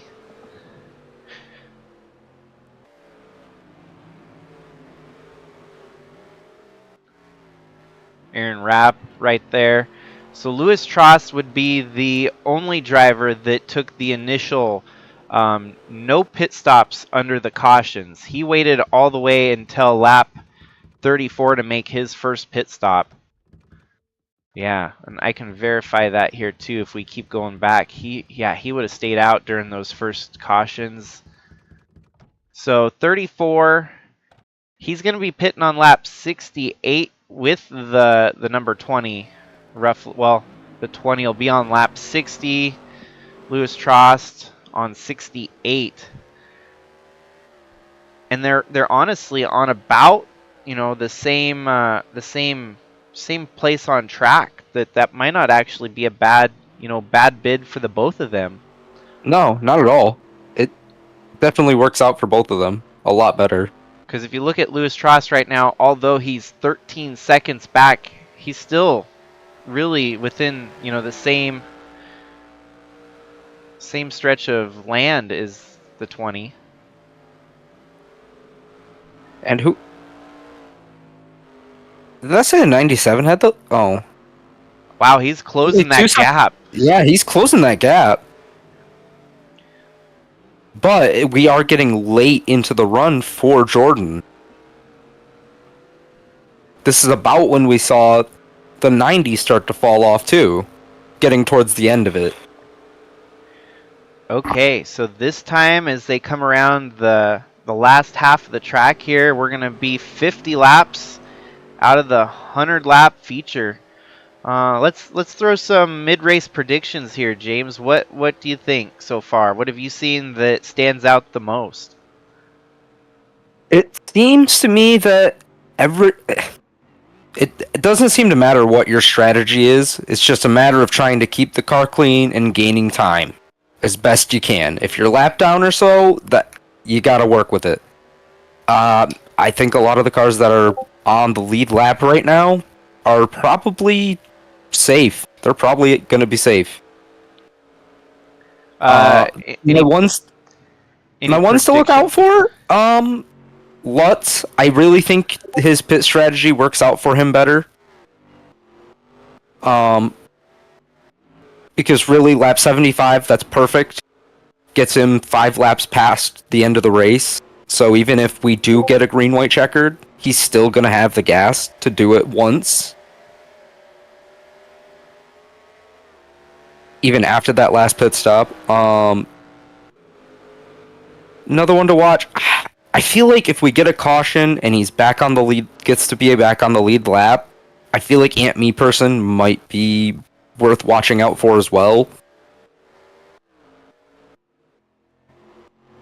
And he's close. But he could get back on that lead lap pretty easily. He could easily get. Yeah, he's working on it. He's. I think he is. Yeah. Well, he's second. He just has to get past the 22 of Jordan Walker, right? Trevor Walker. The one that flipped over. Yeah, the car that flipped over. The car that flipped over is your first car 1 lap down and 21st. That's just that's crazy. Man, I like Lewis Trost's chances here today. Kind of, sticking to their guns from before the green flag dropped. They wanted to make the numbers go and stretch all the way to 34 so they could get it done on basically 2 pit stops. But like you said, green-white checkers, that could be a problem. Yeah, that could really be a problem for some drivers, especially if they're on that 30-lap pit stop, because then their next one's going to be at lap 60. They're going to need that last pit stop, but it's not going to come until lap 90 unless we get a caution or they pit early. And the only person they're going to be able to pit early with to try to get an advantage over is the 90 of Luck. So honestly, I think right now, this race might be Lutz's to lose. So we'll just have to keep an eye on Trost. As long as he makes it to lap 67, he should be pretty close, because that'll be 32 laps. If he can stretch it 1 extra lap for this next stint, or for this stint right here, another lap or 2, he'll be golden. You pit on lap 69 going to 70 and you're gonna make it. And even have a little bit to spare for any potential you save right, checker. Yeah. If you save right, yeah. And how far did Lutz fall down after that pit stop? 14th, I think. 15th, yeah. 16th. 16th, not bad. 3 seconds back to the car in 17th. Only a second back from the 51 and 15th. So I think it's safe to say you lose about 40 seconds on the pit stop. Because, well, give or take how fast your team is out the box. because he's been out there with fresh tires now, and he's cut the gap down to 37. So I'd imagine about 40 to 45 seconds lost on pit stop. Mm-hmm. And those fresh tires are gaining him a lot of time now. Oh no! Oh no! Okay, so he's pitting now. Jordan makes the pit stop, and Aaron Rapp actually leads that lap. If we can do a side-by-side glimpse here, it showed a 0.00. I don't see. It says 0.00, but maybe that's because he hadn't crossed the finish line yet. Maybe. It's probably going to populate right now. Yep, 5 seconds. I was going to say, man, we had a photo finish as he was coming down pit road.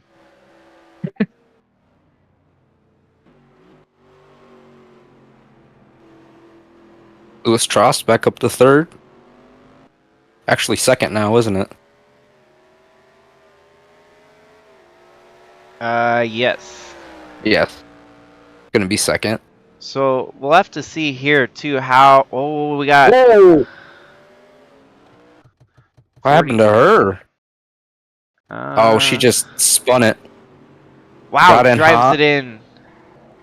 Way deep. Aw. Oh, Kara just gets in the back of her. Doesn't look like a lot of damage for her, though. Definitely a lot of damage for the 48 of Skylar Dixon, though.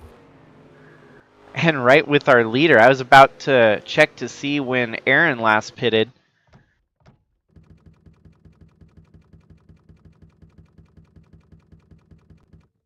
Oh, right there. 27. So he's coming up to his pit stop, too.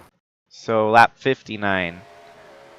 Wow, we were saying Jordan Walker was going to pit around 59. He actually pitted early. Yeah, so maybe he figured out the same thing that Lutz has, because if he only has to pit on lap 80, a little over lap 80, that's not as bad. You can gather that back up. You can get the heat going in the new tires. See, Whereas that 10 to go, you're not gonna. I mean, yeah, it's a 2-mile track, but that's still not a lot of time to get things warmed up and moving.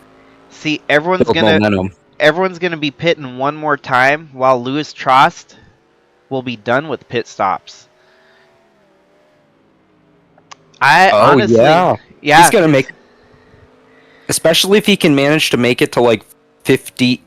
If he can make it closer to 60, any laps closer he can make it to past 60, the better he gets. whoever the crew chief is for Lewis Trost has got some big brain moves going right now. So wait, when was the last time Lutz pitted? Sorry. Lutz or Trost? Trost.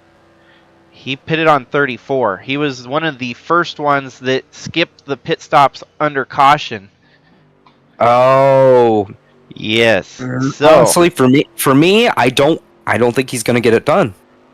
I yeah, think he's gonna come up short, because he's gonna have to pit early lap 60, early into the 60s, and then again late into the 90s. It's not gonna give him a lot of time to build something. And then I guess early in the 90s, but it's still not gonna give him a lot of time to build good momentum to try to get heat in those tires and make some passes. I do like the strategies are so neat here. That's crazy.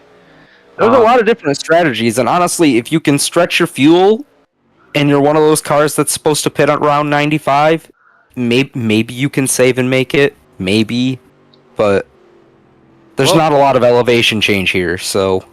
If you look now, Whatarmy and Wiese have picked up about 10 spots apiece. Yeah, they're just moving through this traffic.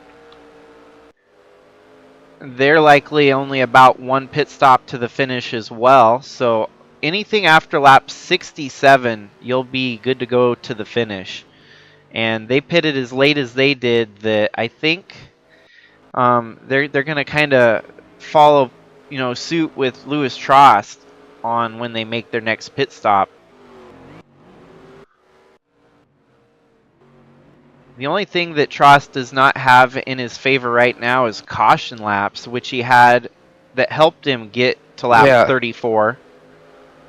Yeah, that helped him get to lap 34, because you figure he probably saved fuel on because we had what, roughly anywhere from 4 to 6 laps of caution. Right. He had to save a little bit, but I can't imagine it was a lot. Again, it's the no elevation change around here. Very flat. Yeah.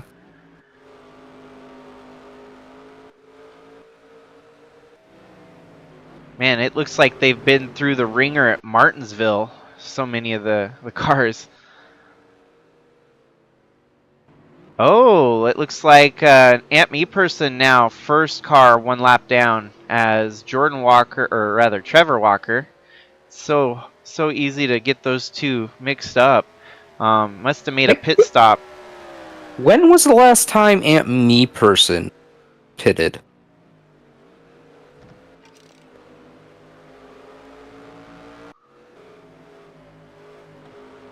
Well, he ended up with a flat tire that from the lead. Right. You might be onto something here because from lap 40. 10 He's to gonna have to pit at 41. lap 70. I said the same thing about Lutz, remember? Yeah. He's gonna have to pit around that lap 70 mark. So, Aunt Me person might be back in this. That tire going down might have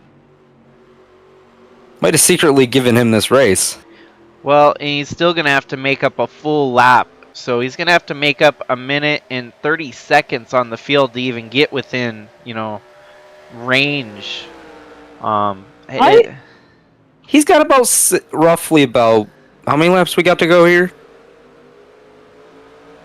So 45. Yeah. He's got 45 laps. Knowing Aunt Me person, I think he could do it. Well, and yeah, he's basically going to pit about the, with 30 Same laps time to as well. go.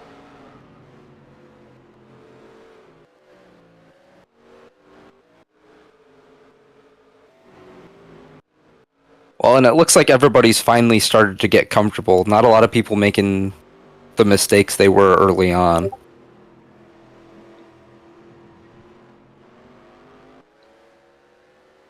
When you say Lutz, do you mean Trost? Yes. Okay. Sorry. It's okay. No, because I was talking about Lutz. Roger's already pitted. I know. Oh. I'm saying because he pitted late 50, Yep. late 50 or early 50, late 40s, Yeah, and he's gonna have to pit again at 70. roughly 70s. And I said if you have to pit somewhere between that mid 70 to early 80 mark, you're gonna have a good time. Well, and yeah, you'll have the advantage of fresher tires, which I mean. Well, not really fresher tires by the time everybody else pits later, like 10, 20 laps later, but you'll at least have the momentum on your side. Right. They're going to have to work harder to get those tires working. Yeah, they're going to have a little bit more speed in them, but your grip is already set. Theirs isn't.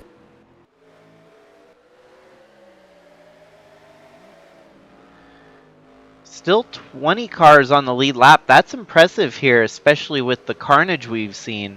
Yeah, I'm pretty impressed by that. Only 7 cars out of the race. 7 retirements out of a 42 car field. And There is one car I do want to highlight, though, that we absolutely cannot. We would not be doing them justice if we didn't talk about them at this point. The 16. Liz Shangle, let's see. Yeah, still in the mix, 23rd, 1 lap down. Yeah, she's still in the run, basically in the running to get the lead, get her lap back. Brian DeBlanc in 24th. I mean, yeah, you still got some heavy hitters that are 1 lap down right now. The 12 there of Chris Harvey. Honestly, if a caution were to come out, I'd say just give all. If none of those 4 are involved in it, I'd say give them all a wave around. Under caution. Because those 4 cars right there would definitely stir things up for the rest of the race. No matter how many laps were left. Yep, we'll just have to see if we have another flipper to necessitate a caution. I don't know if that By was the way, the right your word. poll is a little wrongly skewed. Well, there was two people Because that. I was one of the silly. I accidentally voted yes. Oh. I- Well, at least we had one vote for yes. It's exciting to see. Hopefully, they're for that person that voted yes. Hopefully, you're still here. Let us if you're still here. Let us know how you're enjoying things so far. I want to go ahead and set up another poll. I like these polls on using my tablet to do so.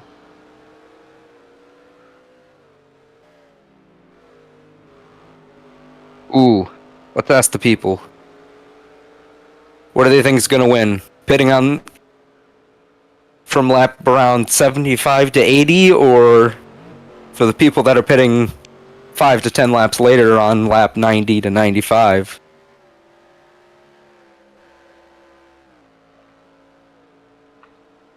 Well, we've got Louis Trost and Roger Lutz as the two standouts. Who was... Oh, I think Dalton Scott would be the other kind of... Oh, no, Jordan Walker. Yeah, Jordan Walker is the other, like the third strategy.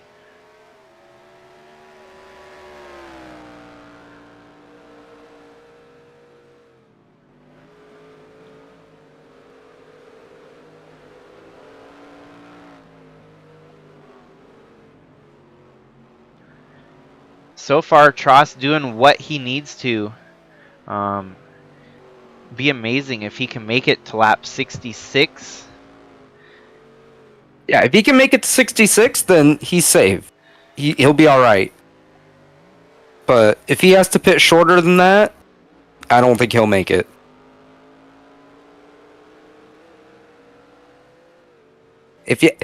I'd say 65. He might be all right, but he'd be really pushing it coming into the end there. We've really been overlooking the 54 of Cam Jordan, who's really put together a solid run here today.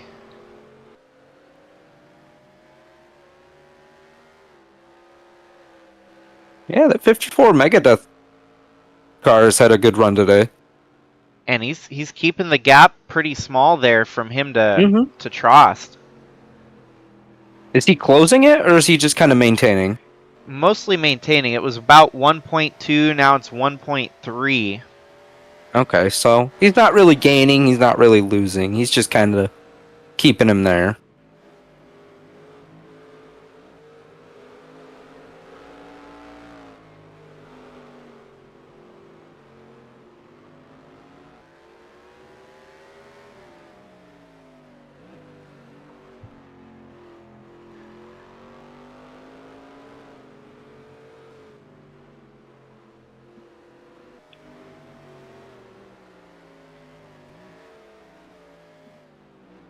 Should get pit stops soon here. I'd say if we wanted to, now would be a good time for us to step away for a second and go for another crank it up on that 45 car. If he doesn't pit this time. Alrighty, yeah, let's go ahead and dial it up. Hit the cockpit view and crank up that sound. Alright.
So, Louis Trost makes it to lap 65 here, eking ever closer to that Safety window. line. The Every lap past 65 he gets, the safer he gets. Right now on his 66 laps, so we'll see. It's crazy how we had so much chaos at the beginning of the race, and that everyone's kind of settled out. Yeah, seems like we've gotten into a good groove now. I think the lack of practice for people really hurt them, because it seemed like the few drivers that ran in the qualifiers, the start to their race, to this 100-lap race, was a little bit smoother than the people that only ran qualifying. Right. There we The go. people that got to qualify twice and then run 5 laps definitely got to have a little bit of a leg up. So Louis Trost running it's a tribute Rusty Wallace scheme, which is pretty neat in its own. Rusty Wallace, when he ran an Elvis paint scheme, Did you really? a couple decades ago, yeah. So that's a true tribute to Rusty Wallace there, and man, he's given it one hell of a run here today.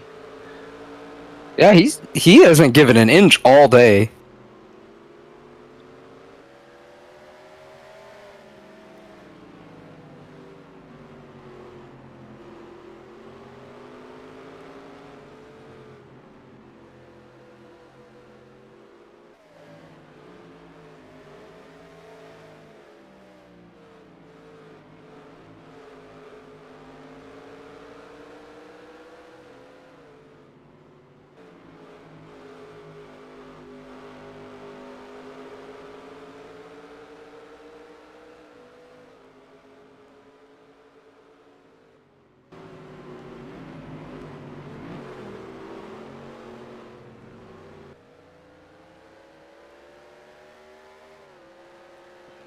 And there we go, another lap. So 67, he's very much in the window. Made it 34 laps on the first run, making it 33 laps. Crazy as it is. If he made it 34 last time, he'll probably be coming in within this lap or the next. I can't imagine they'll push it that much further.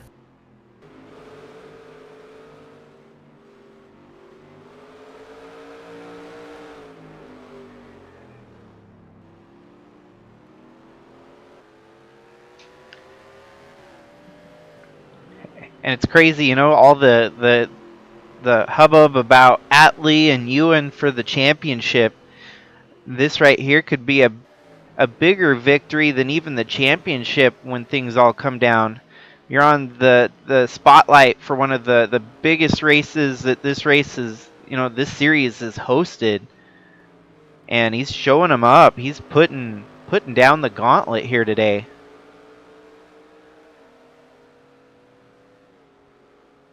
Yeah, I mean, even if he comes up short and finishes top 5. Oh, here we go. And he brings Kara in with him.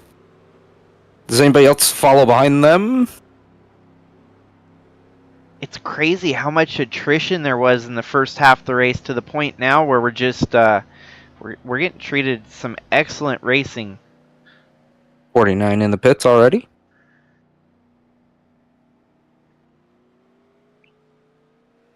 Well, this seems to be a really long pit road. The good thing for Trost is he will be done with pit stops here. They're going to take 4 tires. Perfect. The game smiled upon thee, Louis Trost. You did not get trapped on pit road with the pit road glitch. So we'll get to see. I really think it is just the cars that are severely damaged. Trost comes back out, and this will give the lead most likely back to Lutz, the guy that you've been keeping your eye on. We know for a fact me Question is, person. did Aunt Me Person get his lap back before? Though. Oh, let's see. Who's second? Who's going to take the lead? Second Bob leader had pitted, so he's going to relinquish the lead.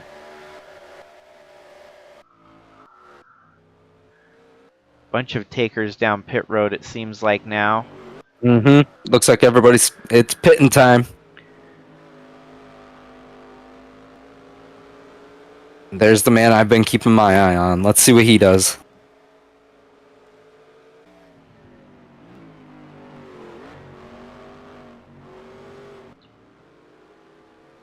Where's he sitting right now? Before he crosses the... He was third, but regains the lead with Jordan Walker in second. And we're back to the lineup we had, basically. It does look like everybody's getting on and off pit road better this time. Wow, Louis Trost only lost 18 seconds to the lead there. Wow. Dang, that's crazy. I thought for sure it was about 40 seconds to be gained or lost on pit road. No. He Looks had like the 22 might have just had... The 20 might have just had a long pit stop last time.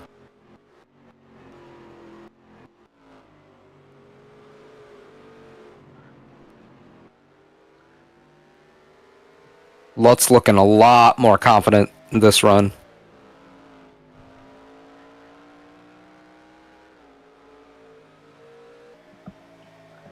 Well, actually, I gotta take that back. It's not 17 seconds from Trost lost.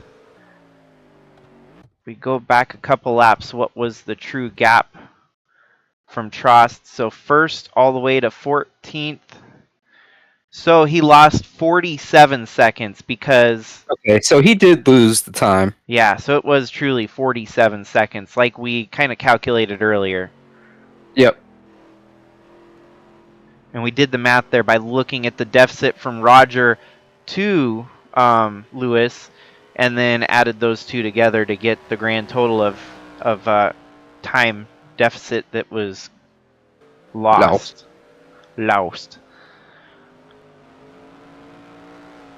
So Trost sits in fifth, no longer has to pit anymore. Roger Lutz right now, though, has to make one more pit stop. He should make it around lap 75, I think, right? 75, 76-ish? Yeah. Somewhere in there. And that means that Trost is going to have to soldier home with wore-out tires with a pair of, fresh tire, fast-running cars behind him. I think he can do it. He seemed to do it in that last run. I think he's going to be able to do it in the last run.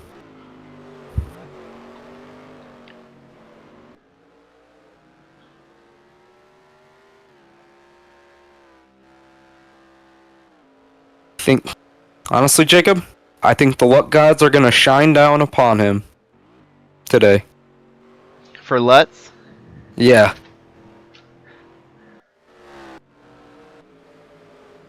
Our two title contenders still running 26th and 27th. The spots that they've gained here, they're going to have to relinquish once they make their pit stops. And looks like they could stay right about where they're running as long as they don't have another long pit stop. So 26th and 27th, not a bad turnaround for those two after the struggles they faced. Yeah, I'd say Whatarmy's having a pretty green day, considering everything. I mean, he started in 10th, so it's been rough, but overall, not a, pretty green day.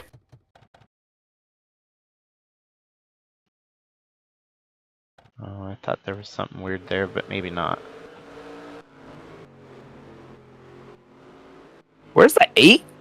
Is the 8 laps down, or where is he sitting? 15th, 14th, one on the lead lap. Ray's having a pretty good day. He has been caught up in just about everything. So sitting where he is, I'd say that's a pretty good spot for him so far.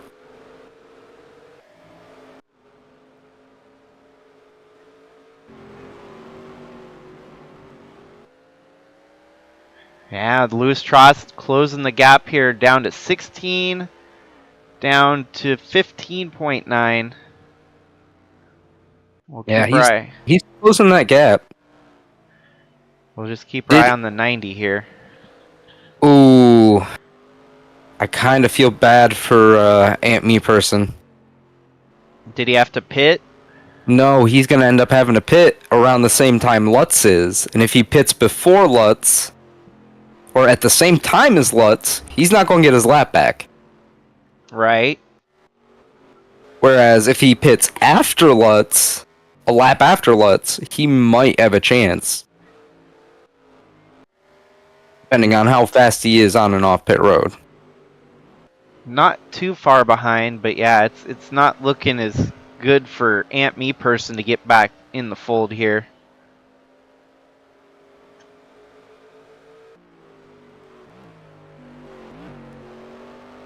But because he took that lap back from Lutz before, if he takes the lap back before he has to pit when Lutz is pitting, then that guarantees by the end of the pit cycle, he's going to have his lap back. He must have dipped down pit road because I don't see him. Yep. I did all that explanation just for him to dip down pit road. But Thanks. the undercut here, Aunt Me Person pitting now, get out on fresh tires. He could outpace the 90 and get back by him, but then he's only fighting for his lap back at that point. Mm-hmm. Well, and he's still got to get by Lewis Trost. Tires.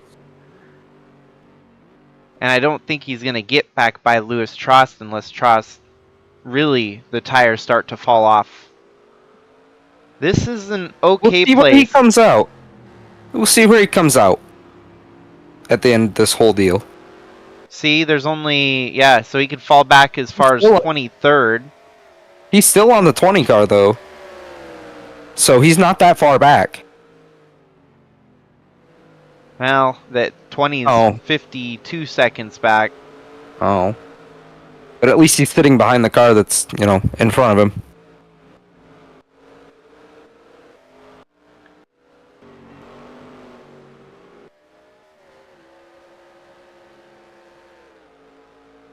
And he's still... Trost down to 14 seconds now.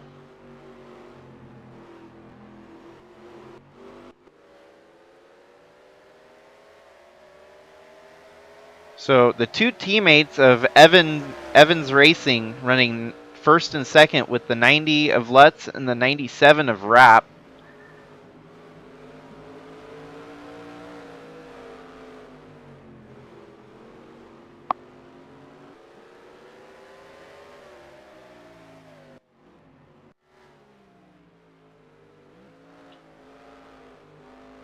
Lutz still leading, though.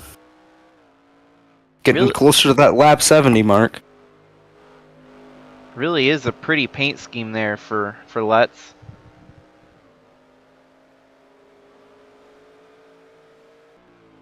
So this is getting where we thought he might pit. Yeah, lap 75. So 25 laps to go in this one. 3/4 of the way through. We've seen all the strategies play out. Now it's going to come down to the drivers. Well, the 97 actually, I take that back. Strategies have not completely all shuffled out. Rapp's still running out there. But then it'll cycle back around to the 45 and the 54 with Trost and Jordan.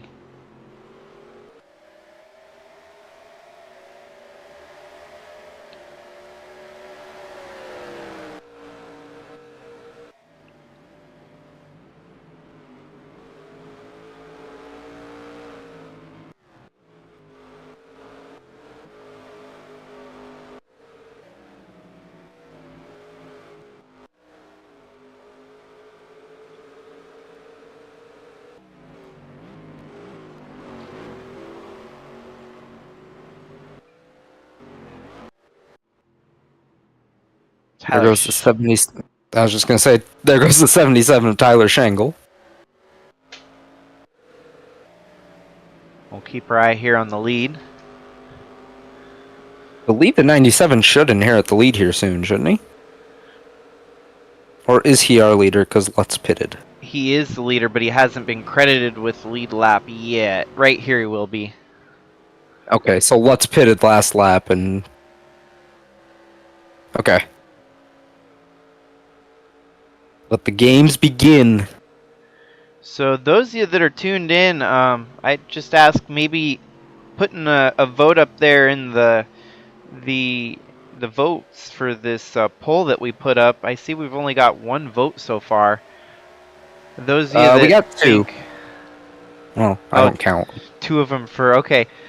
So anyone that thinks that Roger Lutz has the right strategy here, obviously Roger pitting later as he did is going to have fresher tires and will be able to race quicker laps in the closing laps here compared to the likes of Lewis Trost, who is going to make it on one less pit stop than the rest of the field, but his tires are going to get wore out and likely be a sitting duck in the lead when, you know, you've got drivers that have made a pit stop for fresher tires sooner or more recent than him.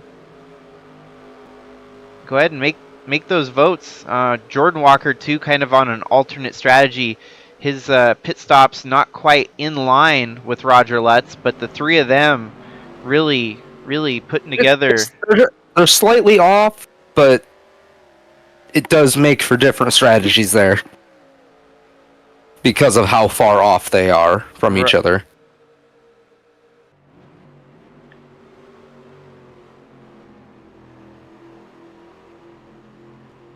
There's a couple small windows that you could make work, but there's about 3 of them, which we have all 3 set. We have Lewis Trost, who's basically on the strategy from the start of the race, which was roughly 35 laps a run. And then we had causing Lewis Trost to pit at, what was it, 33, 60, what, 67? 6, I think. 66. So it's so close. And so he should be able to save 1 lap of fuel, 1 or 2 laps of fuel to be able to finish the race. Whereas Roger Lutz has pitted on lap 15 with the caution, where he was able to later pit at lap around, what, roughly 50? Just short of 50? Last time? He went on lap 75 this third, 50 to like 75. Yeah. So, which, with this last stop, he's only going to have a 25 lap run compared to Lewis Trost's 33 lap run. He's going to have 8 lap fresher tires, which is definitely significant. And so if we And look, then, can you remind me what Jordan Walker's strategy is one more time? I think it's kind of the in-between. He was like on lap 40 to nearly 70. Right. Yeah. Yeah, 40 to 70. Yeah, so he should be also pitting here. Or, he did pit, sorry. Yep, and actually, as you can see right there, 15th and 16th, Roger Lutz and Jordan Walker only separated by about 1 second. Yeah, that's less than a second, actually. I think that's about 9 tenths? Yeah, 9 tenths. Roughly. So, that lead got cut a little bit shorter for Lutz this time, too. On him. Because before, when they pitted, it was about, I think, roughly 1.5. Yeah. There we go. Final pit stop here for Aaron Rapp. I don't think Rapp's on the right strategy call here, though, because with I don't think so either. 22 laps to go, he's not going to make up the gap. Yeah. I think he'll get the tires warm and have the consistency going, but I don't think he's going to have the... And there we go. There's Roger. Roger Dodger. We'll see where Roger and the 20 of Walker shape out here in just a second. I think I'll have enough space. I'm going to have... Wow, that's crazy. It's race number 45 on the season, and the 45 car leads it. I just connected those dots.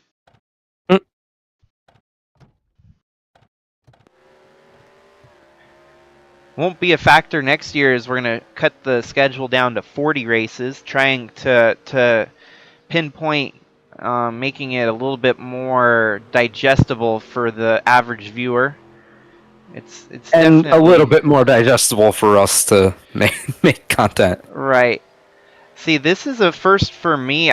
We actually haven't done any broadcasts on the Cup side of things. We've done all the trucks and Busch, which are usually about 1 hour to 2 hours in length. We just now... These ones take a little bit longer. We've been going for roughly about 3 hours now, I think.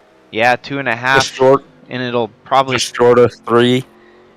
So for those of you that have been here the whole time, thank you for sticking around. We know it's been a long race. So we really appreciate you sticking around. Louis Trost with the lead, but now we're going to see the tires start to become a big factor here.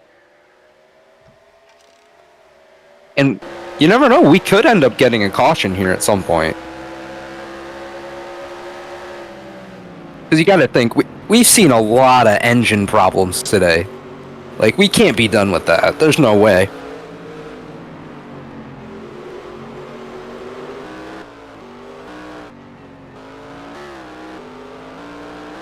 It's crazy how I keep skimming through the field and we really haven't seen many of them stepping out of line here lately. How did Ant Meat Person shake out in all this? 20th? Are they on the lead lap? Nope. Just basically, all intensive purposes. Maybe? I feel like they should have shaken out to be on the lead lap. No. Well, Trost hasn't pitted yet, so... Oh, that's true. Trost still hasn't pitted. Well, and even if Trost pits, look where he's got Roger Lutz still in front of him. Yeah, he's got to chase down the 2 people literally in front of him, who have fresher tires. The 87 getting a little bit out of sorts there.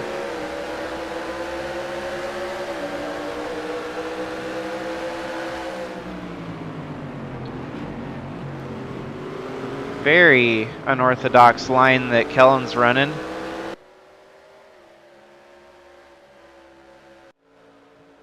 Wow, Tristan Reams has worked his way up to 7th here. Let's do a quick double check on his pit stops to see where he lays.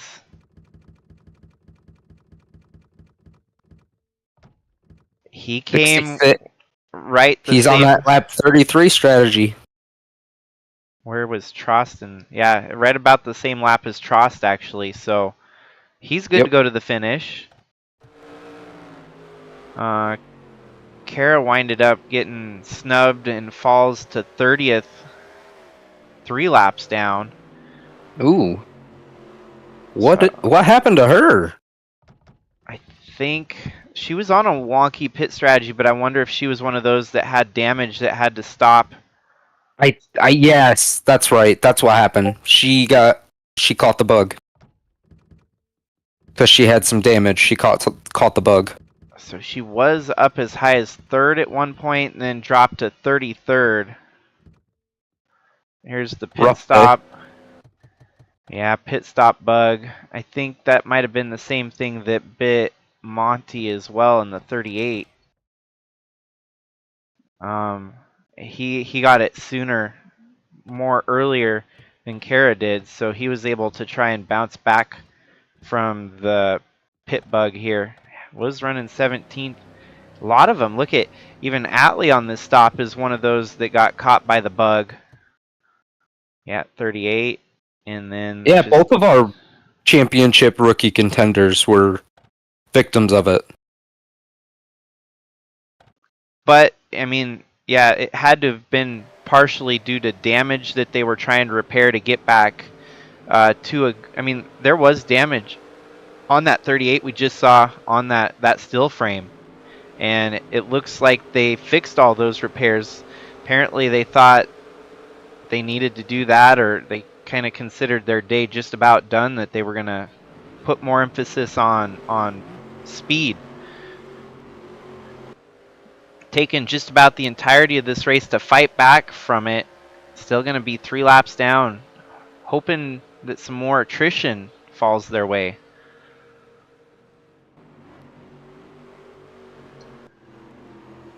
He's got one more lap in front of him if he can get around Trost to get his lap back and be only 2 laps down.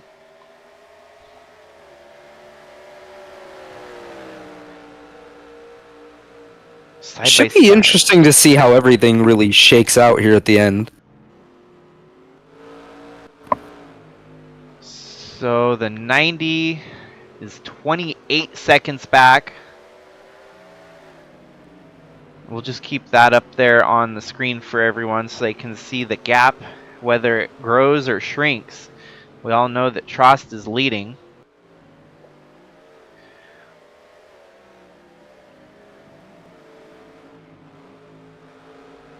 Decent run for Chadwick in 11th there. Do a quick peek down at our championship contenders. Atley, Wiese, and Whatarmy still 25th and 26th. Gonna come out of this today with a break even for points. It should make things interesting coming into the final two races.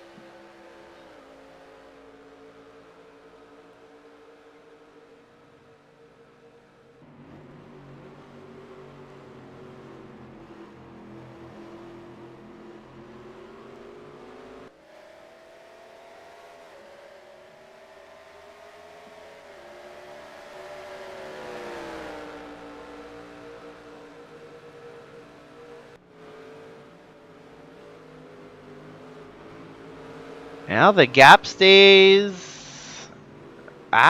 Jordan Walker gets by Roger Lutz.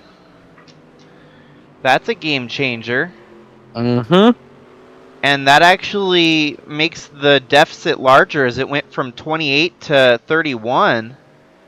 Yeah, they probably spent the whole lap fighting each other. Which is basically what Louis Trost wants to see.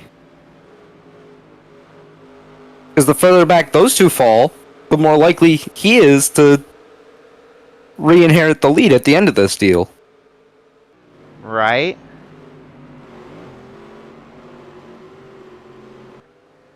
Funny part is no one voted for Jordan Walker.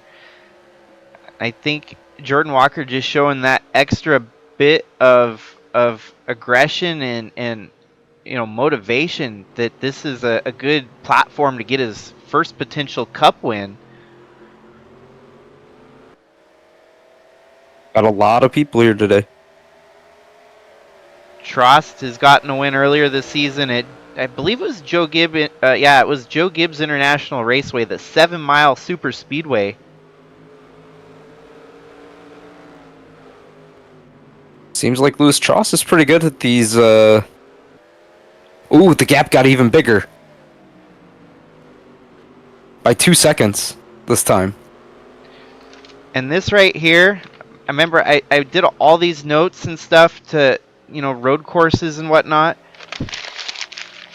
I don't know if the mic caught that, but I just crinkled it all up because none of the stats pointed towards this. We didn't expect Louis Trost to even be in the mix here today. Can you confirm, James? Did you hear the crumple? I heard the crinkle. I heard the crinkles, sir. That's kind of the way this race has gone here today. Unpredictable and exciting at the same time. Trost grows his gap to now 34 seconds over Jordan Walker. Well, we'll see what it is this time by too. If he can keep gaining time on them while they fight it out, he's going to have a good shot at just coming out ahead of them. He's fighting to put Bradley Ream a lap down here. Ream just holding on for a finish here in that tore up AC/DC car. Yeah, he grew the gap to 34.5 seconds over Jordan Walker. So Walker not showing the pace that Trost is. Well, and Trost still probably has another 5-10 laps before he's gonna pit. So this kind of gets us back to the other fight on our hand. We've got to keep our eyes up here at the front with Cam Jordan in second, only about 1.5 seconds back. That gap has stayed relatively unchanged. Remember, before the pit stops, it was about 1.5 seconds advantage to Trost. Yeah. As long as the 54 and the 53 stay relatively close, they also have a good chance of, coming out ahead of both Lutz and Walker.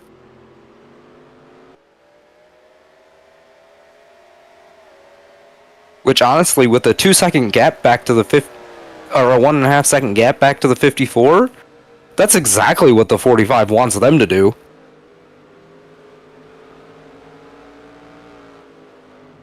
As long as they're further back from him, he doesn't care. Right. Well, and that gap starts to grow a little bit more for Trost, now 1.5 instead of a 1.3. And what's the gap back to the other two? 33, so Jordan trying to cut into it. Seems like the fighting settled down.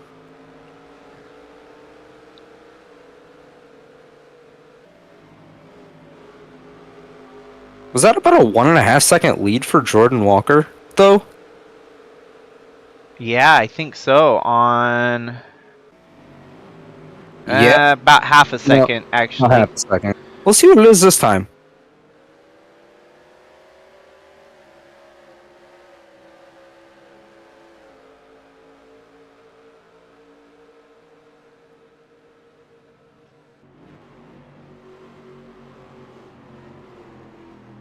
Looks like Trost's starting to lose a little speed here late in the run.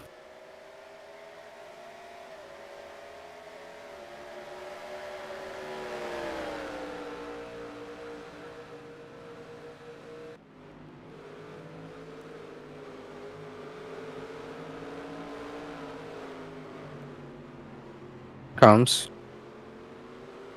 Ooh.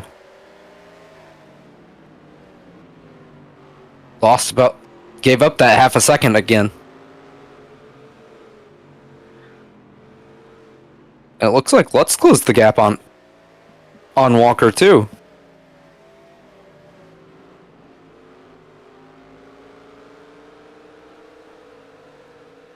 "12 laps to go."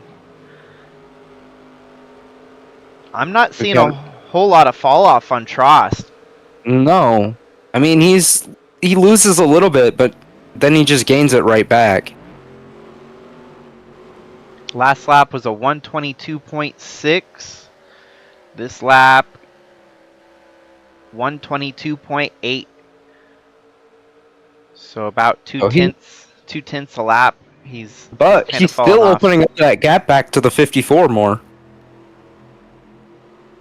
Gained about 0.4 there.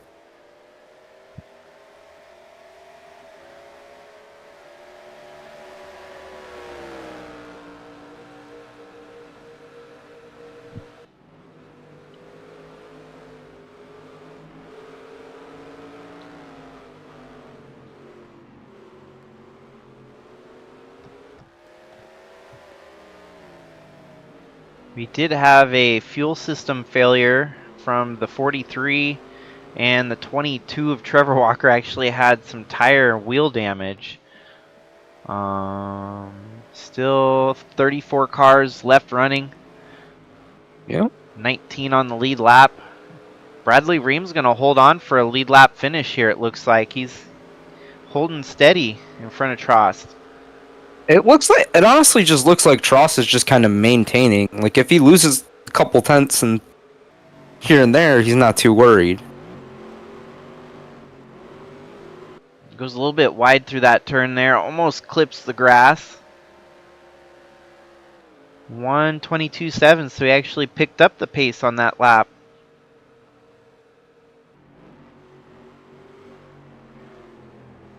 Yeah, I think he's just kind of maintaining. Because did the gap to second close a little bit too? A little bit, yeah. It's staying relative. Kind of It's almost like he's just. I think he is. He's just kind of riding, trying to save some fuel here and there. I think. True. Maybe they think they can make it. Cam Jordan in second with a solid day. John Roman in third. Justin Day 2. Day 2 is the one that was fighting way earlier in the race with the... which one was lead? Oh, the 13 of Amp. Yeah, Amp Me Person and Day 2 kind of started off this race. Tyler Aspinall with a 5th place run. And then you've got the 80. That would be Clyde Coker with a solid top 10. Tristan Reams yet again, kind of like Allmendinger, just he knows how to get around these road courses. May not have the winning card. He's just kind of had a rough day. He's like we said earlier in the race, he was in just about every wreck somehow. Yeah, I got tangled up and still fighting for a top 10 finish.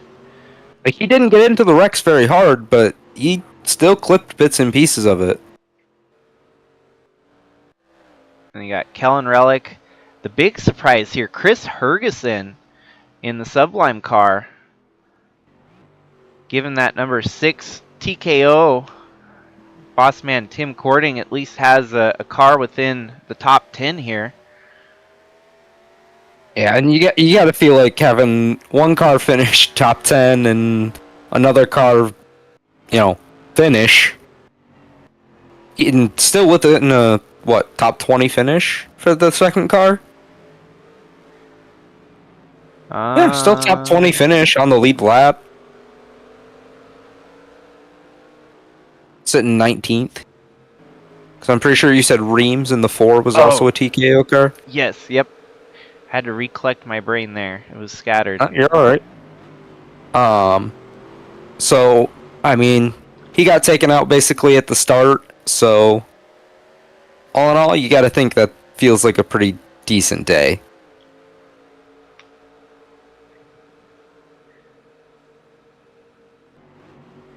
Tross, the fall-off's starting to hit here now. 123 on that last lap. This is where we're going to have to see if the gap starts to close.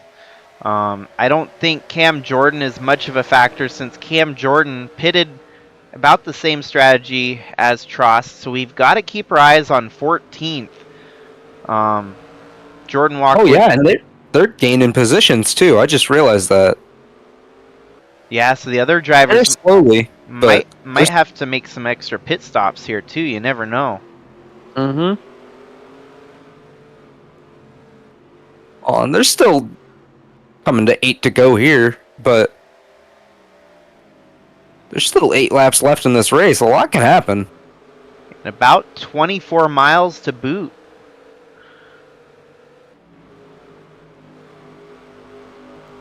Second half of this race kind of flew by. Not having any severe wrecks to give us a caution. It's clipping by. Like I said, I really think that the lack of practice for a lot of drivers really hurt them.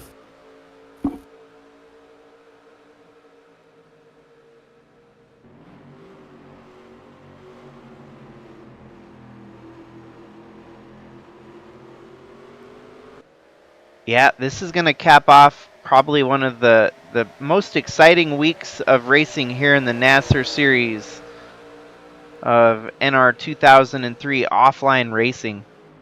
We saw the start of this week with the Eastern Division of the USA Trucks closing out the regular season, and it was a good race. We saw a green-white checkered finish, and Chaz Chadwick in a must-win race of the century. One of your top 3 contenders in the Championship 3 the last 2 years running, and he didn't have a win up to this point and had no way of pointing his way in. Shows up at Pocono and just with heart and determination gets that number 18 Honda to victory lane.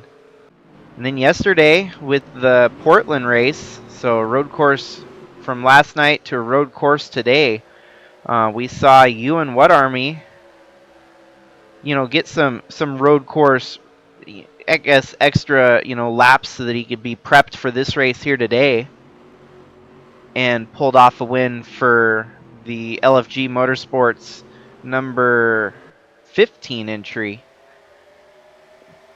Unfortunately, didn't quite convert over to a good finish here in Cleveland.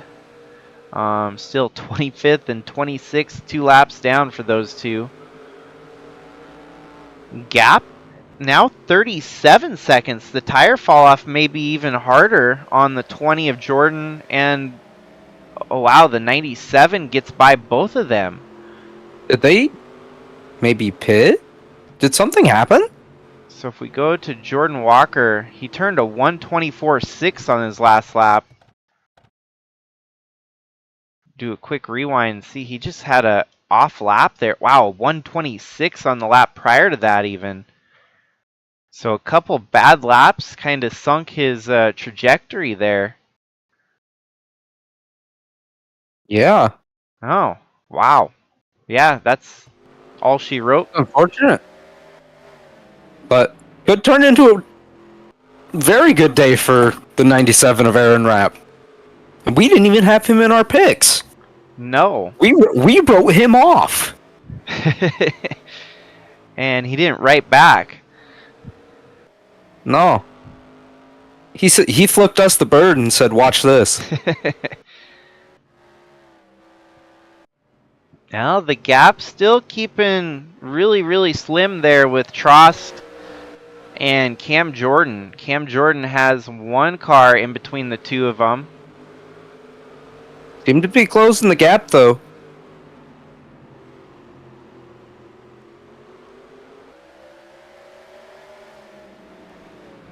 Five laps remaining.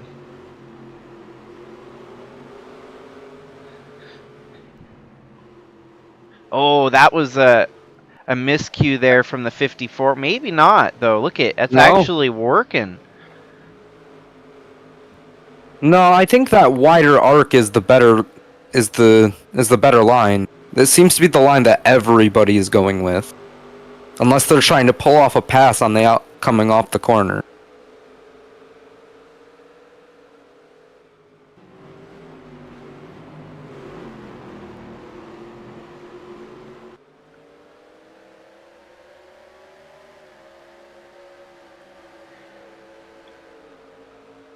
And so this will make us all start to think towards next season. We'll host this race again.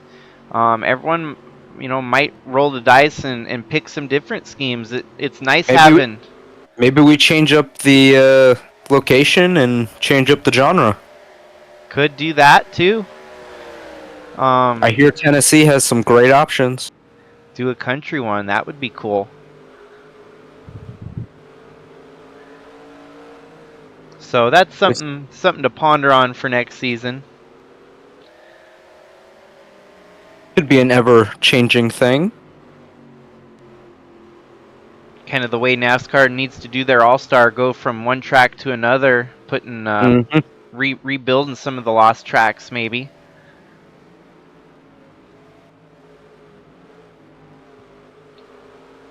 Maybe even giving other tracks a better, different chance with better package.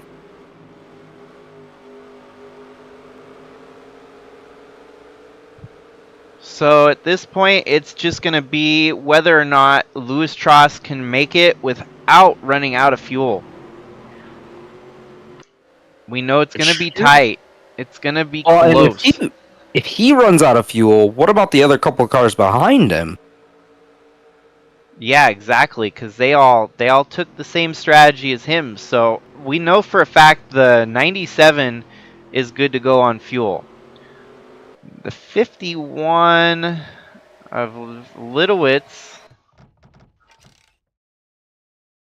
his last pit stop, he might be on the Trost run right here. Yeah, I 69, think 68. everybody that is behind Trost is. I think the majority of cars behind him are. So with Danny Litowitz in 13th, that means the 97. Wow, the 51 just dropped a couple spots there. So he's really struggling on that tire wear here at the end of his run. I'm wondering if I didn't give the 90 of Lutz the commentator's curse with my horrible puns. Your vote of confidence for him. My horrible puns, my dad jokes. Well, I think Aaron Rapp's sitting in a good spot here if the race comes to him. Yeah, if everybody has to, if they start pitting left, right, center, he's gonna win. He's probably gonna seal the deal. See, I'm impressed here with Trost. He is not falling off. You would think the tires You would would start think to he would fall fall off. off, but he's only 2.5 seconds off his best lap. Wow, 0.97, so 9/10 is the separation from him to to Cam Jordan. What kind of times are the 38 and the 54 running?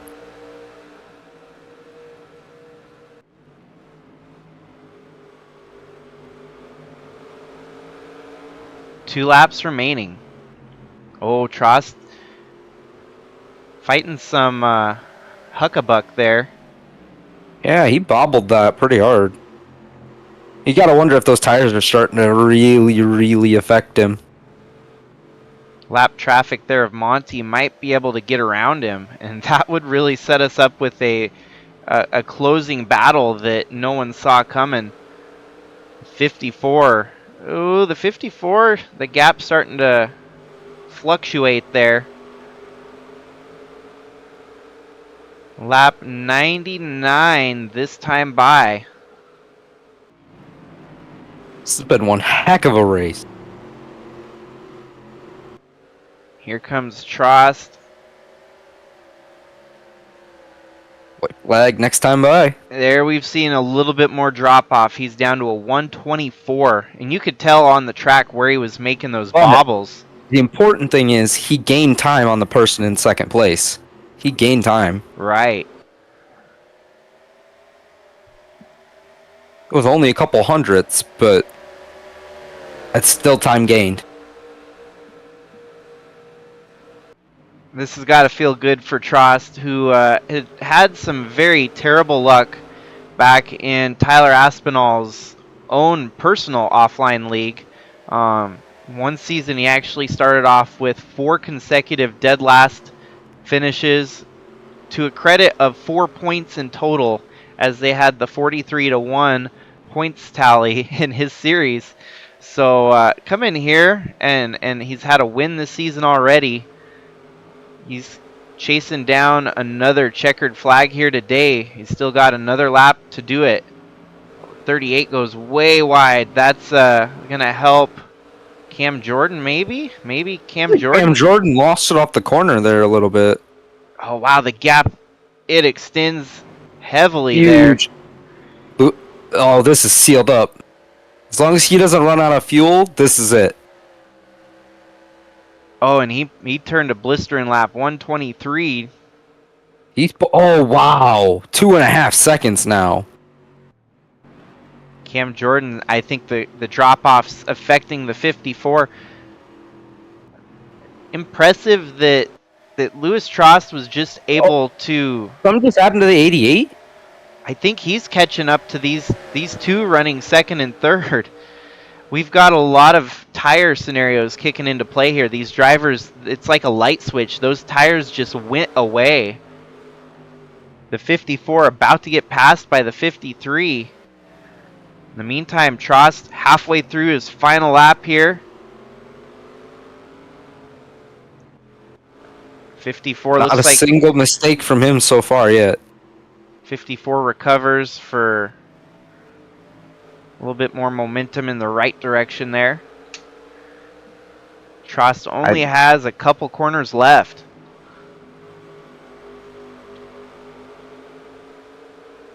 I hope he doesn't do the thing. Well, don't jinx it. Last couple turns here, going across pit road. Coming out of the final corner. Man on a mission. Gets it done. Pulls it off with one less pit stop on the field than everyone else. Even when the cautions were waving, Trost stuck to his guns and stayed on the 2 pit stop strategy and worked it to perfection here today in Cleveland to win the first ever inaugural Rock and Roll Hall of Fame 237, donning that Elvis Miller Lite paint scheme. Congratulations to the 45. That was a heck of a race. Then we got Cam Jordan coming home in second, John Roman third, Justin Day 2 fourth, Tyler Aspinall Happy Boss Man gets first and fifth on the day. Trost getting the win for Tyler Aspinall Racing. Tyler Aspinall with a fifth. Clyde Coker sixth. Tristan Reams seventh. Kellen Relic eighth. Chris Hergeson ninth. Chaz Chadwick in 10th. Then you got Bob Leader 11th. Ant Meeperson 1 lap down in 20th. Rick Quick in 12th.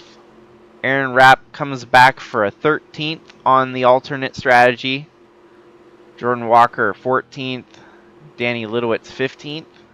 Roger Lutz 16th. Dalton Scott 17th.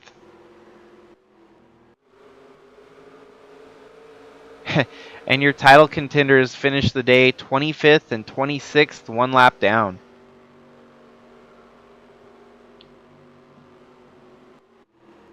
Well, in the grand scheme of things, the championship didn't really change, but a huge win for an unsuspecting. It looks like he. Oh, okay, he's down on pit road. I was going to say maybe he's running out of gas on his last lap here. No. Made it down pit road. Wouldn't have been something.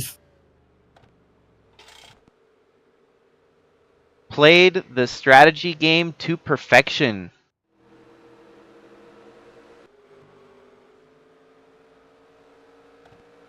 Nice job to Bradley Reams keeping himself on the lead lap there.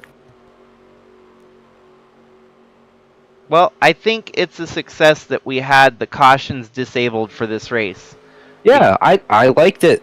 Honestly, I liked it. I feel like on road courses, maybe that's our thing. It gives a more authentic finish to the race rather than, producing an exciting finish because of the, stage breaks and stuff like that. Right. Like we could, like we said, if it would have went green from like lap 1 to lap 75, yeah, we absolutely would have probably thrown a caution with like 15, 25 to go. Just to make a little bit of excitement.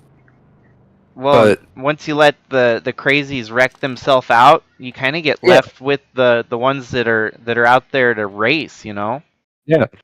Well, and it catches some people that didn't really do anything wrong per se. And we saw some of them actually recover decently. Yeah. I think Tristan Reams gets the award there for best recovery after getting tangled up in a couple of the wrecks. Yeah, where'd he end up finishing after that? After all that? Right there in 7th. 7th. Not bad.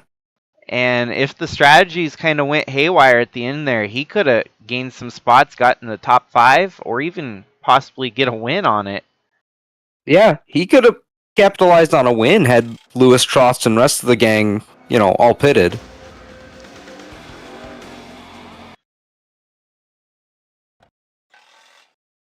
Alrighty, that race now in the books. My computer didn't explode. Didn't have any crashes, which made for perfect conclusion. So And the double file worked as it should. It did kind of throw the championship contenders out of the mix there, but I'm wondering too, with that restart, maybe some of those that got held back. There was some wonky stuff, but it all spiraled out of control when our leader, Aunt Me Person, had a failure at the front of the field. So, well, do you have any closing statements for those that are still tuned in, James? For those that watched the whole time, again, as I said earlier, thank you. Thank you so much for staying as long as you have. Hope you loved the race. I'm really looking forward to next season's whatever we decide to do for it. And I'm looking forward to the next 4 races. I didn't even realize this championship was that close. I hate to put you on the spot here, but would you be interested in hopping into the booth for as many more races as you can? I mean, obviously schedules abiding and whatnot. Yeah, I was actually gonna throw it at you. Yeah, I no, feel like this live went well. I know we had a lot of dead air, but that's give us fine. some time. Give us some time. This is our first attempt at this for a full cup race. Yeah, We clearly still have some kinks to work out. I think it's going to help that we've got seasons put together with statistics with everyone in the server. I mean, prior to this year, it was just statistics that I'd compiled over 12 years of doing it without, a real server. So Right.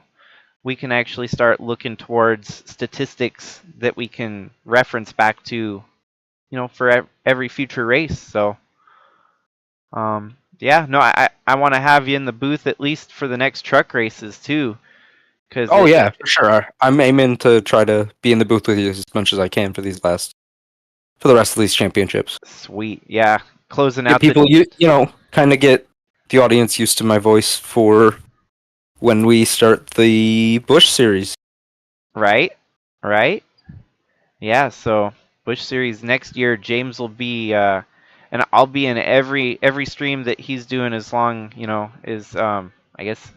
I mean, obviously, I'm on the West Coast. He's on the East Coast. So I don't know what time zones. You might have to be up late for some of them, James. But Yeah, no, I don't mind. so, but yeah, lots of good stuff to look forward to. Congratulations again to Louis Tross getting his second career Sylvania Cup Series win. And On yeah, go ahead, finish. Sorry, my on bad. on one of Bad the timing.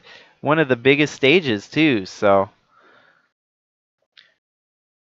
And I was gonna round us out with what is the next race, sir? oh, the next For race. everything. So the What's on the docket for the next 4 races?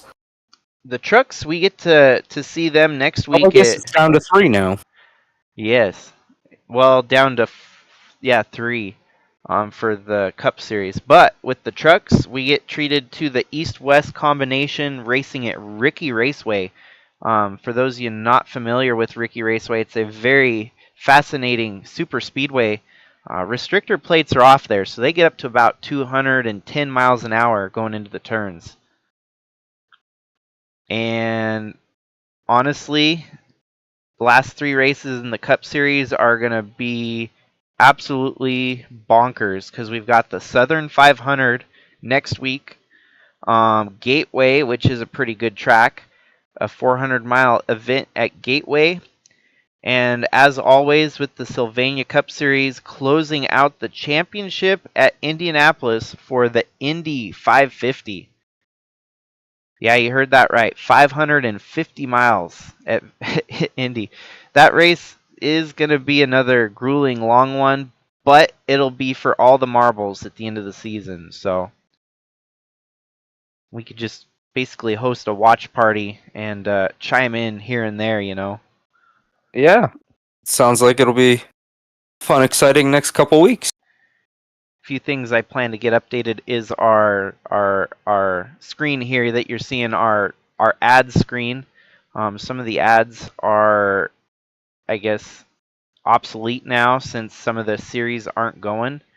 So I want to look into try and getting some more.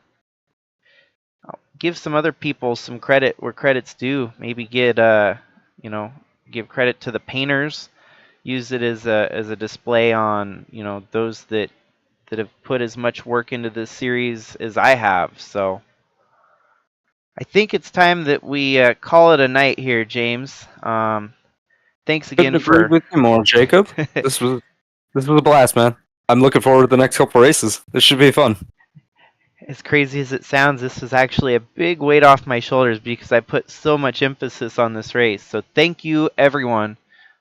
Thanks for your support and following of the series. We're going to see you next week for a bunch of racing action. Just stay tuned. This is Jakester and James signing out. See ya.